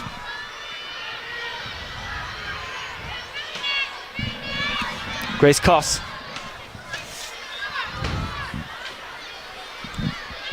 McDade showing her strength again. Grace Coss back inside. Laura Kane. Kane spotted the run of Aoife Kane, the sisters combining, but that was a fantastic piece of play from Quinn Corbally to get across. She was fouled. It will be a free out. Well, she had to get there, because if she didn't, Kane was in on goal. Yeah, very brave challenge by Tammy, but that's exactly what she does best. She's a huge player, inspirational player, and she's going to be a star for Dublin, particularly even maybe captain Dublin later on in her career. But you know, she'll do tackles like that all day. Her block earlier in the match was fantastic. Just a little bit of cramp here. That just shows how hard she's worked throughout this whole game. It's a yellow card for Aoife Kane. Well, you mentioned that Quinn Corbally will lead Dublin into the future. As we were saying earlier on, she's already captained the minors.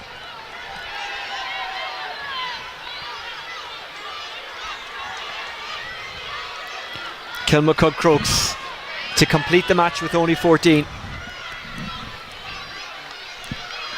They've still committed all their players forward. They're man on man inside their own 65 still. So sticking with their game plan that has worked for them. Well, in the first half anyways, kept the scoreline down a bit in the second half and no goals, but it's a goal. That's what Thomas Davis need now, and they'll have to work at the length of the pitch to get it, which is going to be a big task. But they do have that extra player that can make a bit of difference. Yeah, they'll need that extra player. It's Tammy Quinn at the moment. They'll need them breaking lines, getting through. You can see Niamh McGoldrick in the middle of the field trying to rile all her players around her for one last push. But nearly every single Crokes player is touch tight, hands on for this. This is a vital kick out from Staunton. They're running out of time. Quinn Corbelly's okay again. Can Thomas Davis find the goal that will win them the championship? A point no good at this stage. They regather. Crokes with almost everyone behind the ball. It's a risky enough long one. Laura McGee tries to get there. McGee is fouled. It's a free in for Thomas Davis.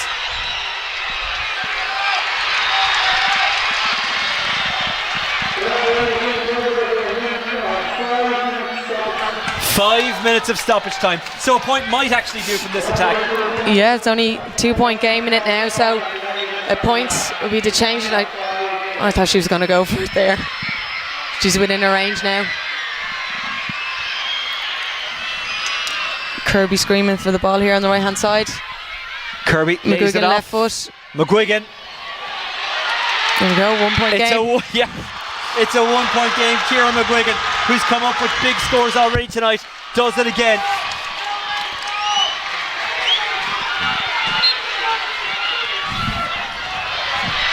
And remember, Crokes are down a player.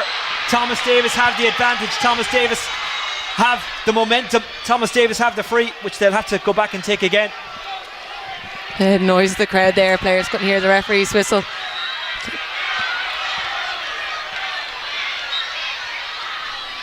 This is a lot tighter than many thought it would be. Kirby lays it off. Brennan goes short. And they have lots of time. They still have roughly 3.5 minutes. Deany loses it. But it's still with Thomas Davis. They're trying to work it into space. McGuigan trying to get around Lamb. Can't do so. McGuigan looking to level it up. McGuigan. It's wide. Yeah, McGuigan was sitting in the pocket there on her left foot, and Molly Lamb and Kate McDade were very quick to close that down.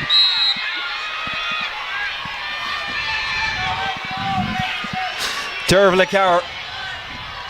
It's a big kick out for the Galwegian. That's risky enough, but in fairness, when you have the skill, you know you can do that, and they did. Lauren McGee. It's a dangerous game for Crokes. Do they drive on, or do they just try to keep the football? Gower. Plenty of space there for Grace Cost to run into, and she can turn and go at her ease. She's got Laura Kane down the line. Instead she went to Lamb. Laura Kane breaks the tackle, got away from Kirby. Kane still. Good ball, Jennings. That's well taken. Laid off, Rutledge left behind. Crokes win the break. A goal here would surely take the title. It's Sultan. It's in the back of the net. It's surely Crokes' title for the first time.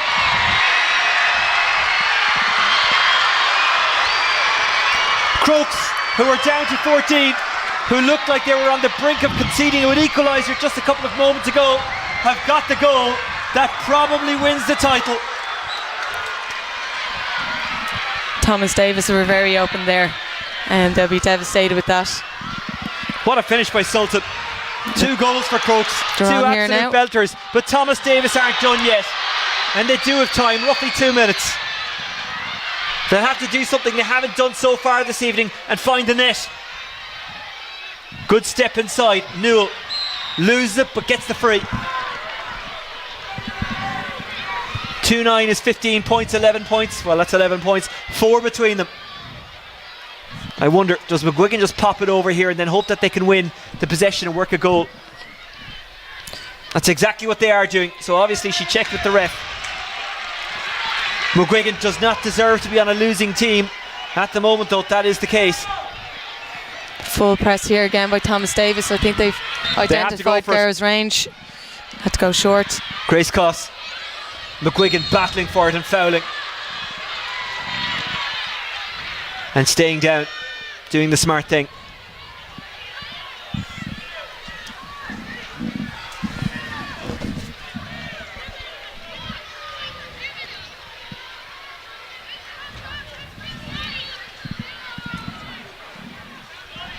Well, when you get a long stoppage in injury time, it essentially makes it a guessing game as to how long you actually have left.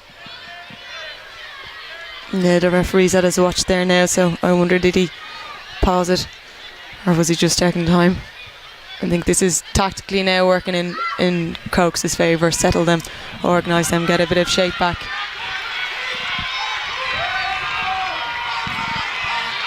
Molly Lamb, so close to a county title she can taste it. Sultan has fouled. What an impact she's had off the bench.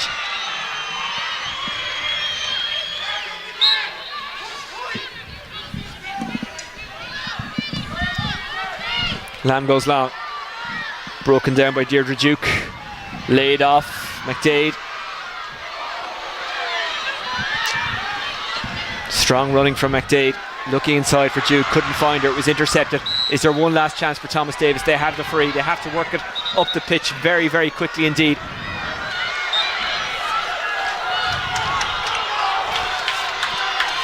This has been a really entertaining match, not only in a sense that it's been close, but also the skills on show. Here's Ciara McGuigan. McGuigan gets inside Jennings. McGuigan still going. Thomas Davis committing numbers forward as they have to do. Extra time if required. This is one into the square. Where will it drop to? It bounces agonisingly wide from the Thomas Davis point of view. That was a lovely ball in. Very, very unlucky that it didn't come off. Owen Carey, who intercepted the ball at the start of that play on her own 21. It got at the end of that ball there and nearly got a goal. We might get another look at that to see exactly how close it was. It is literally a game of inches. Well worked opportunity. Ciara, talk us through it. Yeah, lovely combination there by the McGuigans yet again. I think the only option was to go in, and they had the right person in there, Owen Carey. Yeah, very lucky. You can see Laura McGee celebrating that. It's all over for the first time. Kilmacud Crokes are the go-ahead Dublin Ladies Senior Football Champions. They've beaten a brave Thomas Davis 2-9 to 12 points. It's hard to argue against them. Yeah, they dominated the first half. Very, very strong performance by them. Probably didn't put in the performance they should have in the second half, but Thomas Davis came out. They left everything behind. Very, very unlucky that they didn't come away with the win based on their second half performance. You can see just how devastated they are now, but overall in terms of the championship, I think Crokes have been the better team, probably deserve to win, but yeah, definitely heartbreak there for Thomas Davis girls.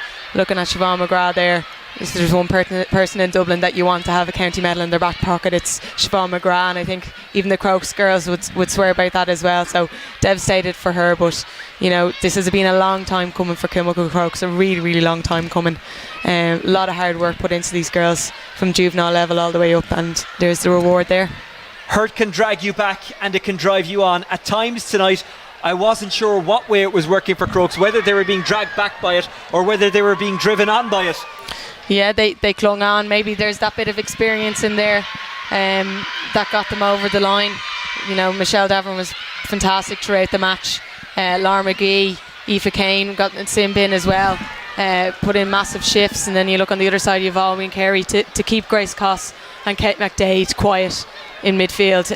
Herself and Nora Kirby were fantastic today. Thought Tammy Quinn Corbally had a massive game. McGrath as well. Very, very impressed with Rena McTavish in the Thomas Davis full back line as well. But I think the Crokes subs probably had a bigger impact. Cassie Sultan was immense when she came on. That probably got them over the line, or kind of just secured the win in the end. It was her goal that made sure of it, but to be fair to Thomas Davis, they did respond to that. They almost got a goal themselves, which would have brought us in to extra time. They will be absolutely heartbroken tonight, because if you lose a final by a distance, you say fair enough, they were the better team. But when you got as close as Thomas Davis did, they look and they'll say, we were really unlucky. Yeah, definitely. I think they controlled the game a lot better in the second half. They didn't allow Kilmacud to get on top of them in the second half. They'll be very, very proud of their performance, but I feel like they might have left it behind in the first half. We'll cross down to Denise and Angelina in just a moment, but what a night it is for Kilmacud Crokes, for Thomas Davis. Absolute heartbreak. They had a slow start, and in the end maybe that cost them. Yeah, very, very slow start. Probably did cost them. But yeah, you know, when you lose a county final, you'll always have regrets, and it's about using that to drive the hunger for next year, and they'll be a dangerous team. We'll hear from Michelle Davern in just a moment. She is the player of the match. She's part of the winning team. But before we do, let's have a look at where the game was won for Kilmacud Crokes and almost lost. We'll get to that in just a moment. We'll hear from the winning team. Hopefully we'll hear from the losing team as well, Thomas Davis, although it is very tough to talk after such a defeat. I was going to say a devastating defeat, but you remember it's a sporting context. For Thomas Davis, it is a busy couple of weeks ahead. Their men's, the senior 2 hurling team are in action tomorrow in the relegation playoffs. Their men's senior 1 footballers in action next weekend in the semi-finals. That'll be live on Dubs TV, as will the hurling quarter-finals on Sunday. Ballyboden taking on Lucan, and St Vincent's up against Nafina. We'll cross live in a second down to the interviews, but before we do, we might have a look at some of the highlights of the second half. And well, this is pleasurable viewing because Crokes have won it, but it almost wasn't. They did start off well. They did get the first score of the second half. And we're here, you see the influence Michelle Davern has, getting her hands on the ball, turning her player, and it takes a lot of skill to pop a ball over like that. A well-deserved player of the match. I thought Molly Lamb had a fantastic game controlling that middle channel at centre back. Her delivery of the ball was fantastic. Grace Coss here on the ball, holding up well, and that run off the shoulder. Kate McDade, I think she'll be laughing at herself later on. I think she might have got a fright that she made it that far up the field. Yeah, and these are the kind of this is the narrow margins I'm talking about. She'll laugh about it later. If Crokes had a loss, that probably would have stayed with her forever. Possibly. I don't think she would have bettered herself scoring that either. I think maybe she was laughing too much, and that's why she might have dropped the ball, being that far up. It was a fantastic season for her, both at club and inter-county level this year. Thomas Davis made some fight of it. They put a run together in the second half. I think it was 5 points in a row. It got them right back in the game, got them on top. Yeah, they played around the ball a lot better, kept possession in the forward line up a lot better, and you can see the amount of numbers there lining up to take the score.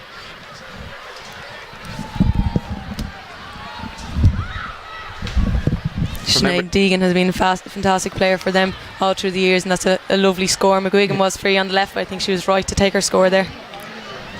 Well, they'll look at Kilmacud Crokes, Thomas Davis, and they'll say, well, you know what, they had their bad days. They lost 2 finals and they came back and they've won 1. We can do the same. That is probably what will get them through the off season and winter and back into spring.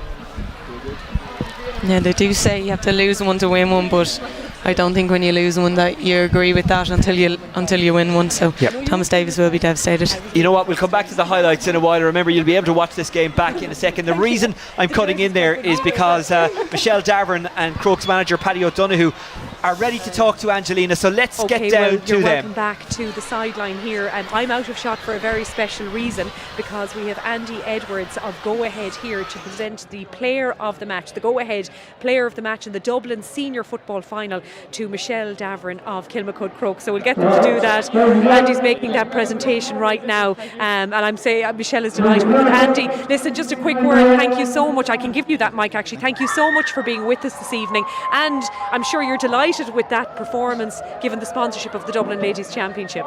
Yeah, well, congratulations to Michelle for the player of the match, and Kilmacud Crokes for and Thomas Davis for an absolutely amazing game. Yeah. Hopefully we see the same next season as well. Absolutely. Well, thank you for your continued support as well of the championship. Thank you very much, Andy. Listen, that's the player of the match presentation made. So Michelle, I'm going to get Paddy to stand back in a second again, but I'll give you, well, can you manage everything with player of the match awards? Look, we'll go with you, Michelle, because Paddy and Denise are deep in conversation up there going over the trials and tribulations of the game. Listen, congratulations. What a game, as Andy said there, what an incredible encounter. What was it like to play in? As I said to Andy there, it's like we've been in this final 3 years out of the last 4, and each year it's kind of ding dong battle, and you never get used to it. And I feel like I'm so out of breath right now that I feel like I played 70 odd minutes. But yeah, the first half was a little bit more free flowing. The second half was obviously really tight, like went right down to the wire there. But it's just shown how the quality that comes up through the club system, and how you end up for the first year in a couple of years without Foxrock in the final, and you still have an absolutely cracking final. And Thomas Davis are an absolute credit to their parish. Put it up just to the last minute, but I'm glad that last minute wonder goal really solidified it for us anyway. But I mean, up to that, the second half, and we were talking here at half time, myself and Denise, and you were so far ahead in, not just on the scoreboard, but it looked like you were so in control of the game. But they really threw the kitchen sink at you in the second half. Yeah, I think in the first half we were kind of cruising, and I was alluding to that, like it was a little bit more open, certainly where I was in the full forward line. Second half they really kind of cracked down. They caught us a lot on the break, which they're really, really good at, running it through the hands really quickly, and they converted a lot more than us until the last couple of minutes. So that's the game anyway. But just happy to get it over the line. For you personally, a Player of the Match award in your hand, we said, the opening minutes especially, the ball was sticking to you like glue. You were laying off some great passes to your teammates for scores, and scored a couple of great ones yourself. It must be lovely to play like that in a county final and be standing with a Player of the Match award, but also, of course, a county title. Honestly, it's no better feeling. Like, really can't describe it. I was crying without tears there for the last 10 minutes, but I would have watched about my brothers playing here all my life, and I would have come up through the team and all the underage system with Molly, Emer, they're all there today. So I honestly can't tell you what it feels like to win that with girls that I've been playing with for 20 years. It's indescribable. I think you've described it fairly well. Michelle, congratulations. I'm going to let you go back out there. You might hand that mic to Paddy if you don't mind. I know you're fed up listening to him, are you, at this stage? Yeah. And Paddy, we won't keep. Thank you, Michelle. Congratulations, Paddy. We won't keep you too long because I know the presentation is all important. Congratulations. How does that feel? Oh, unbelievable. I thought those last 10 minutes were about 10 years. Like, we had a great first half, and I think, to be honest, we got the first score in the second half, and I think we started thinking about lifting the cup rather than playing football. And in fairness, Thomas Davis never stopped. They left every ounce they had on the pitch, and we just kind of fell into the traps they set for us. And isn't that the case? I mean, that second half, I mentioned that to Michelle, they threw everything at you, but you still were able to hold your nerve. And I mean, the wonder goal, as we said, was unbelievable. I was slagging off Cassie of all the players to end up in front of the goal with 10 yards out. I wouldn't pick Cassie, put it that way, but she finished it with aplomb, and it was fantastic. And we kind of felt if we could get inside them, like we got success in the first half. The second half they definitely tightened up. We felt if we could get inside them, we would definitely get chances and goal chances, and I suppose we got two of them, and that was the difference tonight. They couldn't get the goal. What is it like? I asked Michelle, to describe her feelings. I know it's very difficult this quickly after a game, but what's it like to win that title after those, third time lucky, I suppose? Well, it's unreal for the team. They've been knocking on the door for a long while. Like, this is our fourth year, 3 finals, and and to be honest, the pressure, I think the players put themselves under a huge amount of pressure today. The relief, like, there was players, the whistle was blown and there was about 10 players on the bench crying and so on, just with pure joy and ecstasy. So we'll have a great weekend this weekend. You thoroughly deserve it. Paddy, thank you so much for being with us this evening on Dubs TV. I'm going to let you go for the presentation. Lovely. That's kind of important, isn't it? I think it's fairly important at this stage. I can see the anxiousness in case I wouldn't let him go at that point. Denise, I might pull you down. I know that Ocean is going to talk us through the presentation, but I'm just taking a look around here. I don't know that they've gotten themselves into position for it yet, have they? So we'll have a quick word with you, because I know Ocean is going to do that. He'll talk us through the presentation when it happens. But Denise, look, what a finish to that game. Unbelievable. We said that Thomas Davis had a mountain to climb. Well, Jesus, they put in every last ounce of effort to try and get up it, and some really standout performances for them. They did what we thought that they had to do. They started moving the ball fast, they started creating the overlap, getting the ball into their forward line, some individual super scores for Thomas Davis as well, but the whole effort of the team, I mean, they really put it up. Now I'm sure Kilmacud Crokes were disappointed with their second half. They were probably a little bit sloppier on the ball. Maybe the big lead at half time made them take the foot off the gas a little bit, but God, your heart would go out to Thomas Davis there with that last gasp attempt then at a goal as well. Yeah, they poured everything into it. It's it's nearly like they were listening to you at half time. I'd say they got a steer talking to. And they were doing everything right. That is just, and to spare a thought to them, we've seen the jubilation on the Kilmacud Crokes side of things with Michelle and Paddy, but to spare a thought for Thomas Davis, because you pour everything into it and it is just so deflating, because you leave everything out on the pitch, and they did that. Yeah, and I suppose the platitudes then in terms of they can hold their heads high, like it'll mean nothing to them at the moment, but in fairness to them, they came out, they really I'd say it was a short and sharp chat at half time. They were out quick onto the pitch, and they got stuck in. I mean, they were on the ball. I think they got 4 or 5 scores on the bounce without Kilmacud having any response to it. They were just moving the ball better. They were digging in deeper. Just the teamwork and not taking it into contact. It was really impressive, and your heart would go out to them. I mean, you can see what it means to them and their community, and I'm sure they'll be all out now in force for their men's senior team taking on the same team they next week. absolutely will. Yeah, we might be able to have a quick word before we finish, but I think they're getting ready for the presentation behind me here in the stand. So we're going to hand you back up to Oisín, who will take us through the presentation. I think we've a little guest here behind us as well, a guest co-commentator. But yeah, we'll hand you back up to Oisín now, and he'll talk you through that presentation. Thank you very much, Angelina. Great to hear from Michelle Davern. It's what the Daverns do for Kilmacud Crokes. They're in the business of winning county titles, and they've added a first one tonight, the ladies' senior crown, annexed and on its way back to Stillorgan for the first time. Cassie Sultan got that goal, part of the wider Dublin panel the last time they won the All-Ireland back in 2020. A lot of Crokes involvement there that time. Laura McGee, Ava Rutledge, Aoife and Laura Kane. Niamh Cotter of Crokes was actually on the other side of that. She played for Cork that night. She might be involved in the Leinster campaign. She was in the warm-up this evening, so that suggests that she's not far away. Kilmacud Crokes, what a moment this is for them. The Michael Murphy Cup about to be handed to the captain, Emer Sweeney. For Thomas Davis, it's hard to watch on, but Ciara Trant, I guess they'll need to use this as fuel for next year, for 2023. Yeah, that's the only use you can really put in a loss like that. Obviously they'll be upset for the next couple of weeks, but I'm sure when they regather in January they'll be flying and ready to go again and using it as ammunition, especially when they come up against Crokes again. But Thomas Davis are a very, very good club side. Fantastic unity within the team. They really do battle for each other, as we saw here today. So yeah, they will be back. They've made massive stride this year from going from relegation playoff to championship final, so they'll be very proud of themselves. Well, Joe Keane is making his speech at the moment. He is the Dublin LGFA chairperson. He congratulated Foxrock Cabinteely on their 7 in a row achievements in his programme notes. But today it is Kilmacud Crokes Day. It was so close to being Thomas Davis's day, but unfortunately for them, they fell just a little bit short. But what an effort they put in. They left it all out there, and of course, as Angelina mentioned, the men's teams meet each other next week in the Go Ahead Dublin Senior Football Championship semi-final, a game you can watch live on Dubs TV. Don't forget to subscribe to our YouTube channel, and everything we're doing will pop up automatically. The reason I'm cutting across Joe Keane's speech is because we can't really hear him. We're far enough away from the nearest speaker. The referee tonight, Dave Murphy, tried to let it flow when he could, tried to contribute to the spectacle, although, as most referees will tell you, it's not up to them to let a game flow, it's up to them to enforce the rules. Yeah, he made a great effort to play advantage, probably lost on some of the crowd at times, but I thought he did a fairly good job, tried to leave it as open as he could.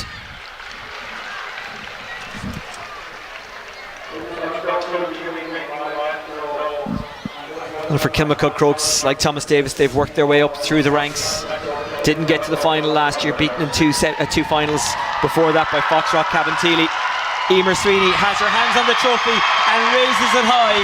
Kilmacud Crokes, the go-ahead Dublin Senior Football Champions.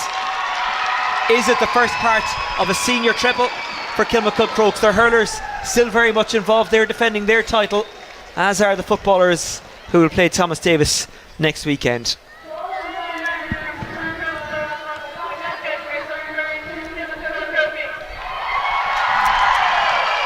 You can hear what it means.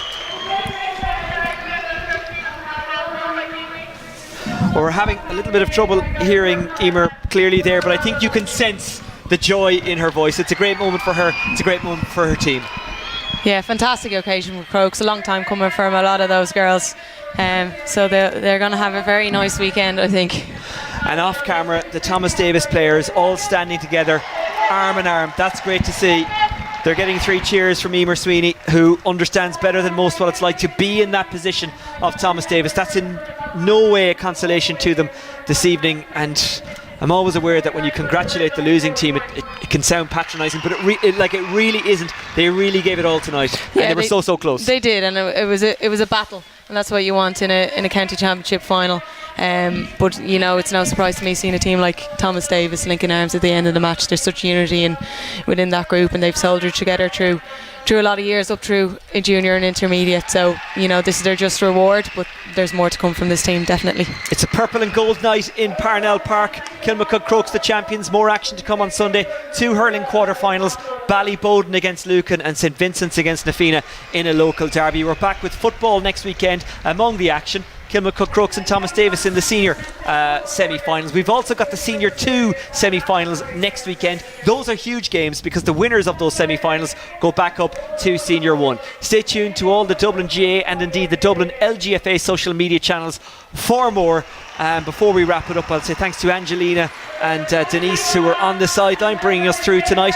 Thanks to Patricia Monaghan in the Dublin LGFA County Board for providing lots of support and information in the lead into it. And thanks to everyone who provided the technical expertise. These things aren't easy to put together. They have the hard job. We have the easy job sitting up here and commentating on Akira. But it was certainly an enjoyable final, which you can watch back in full almost as soon as we go off the air. That's it from Parnell Park for tonight. We'll talk to you again on Sunday. Enjoy the rest of your weekend, and congratulations to Kilmacud Crokes.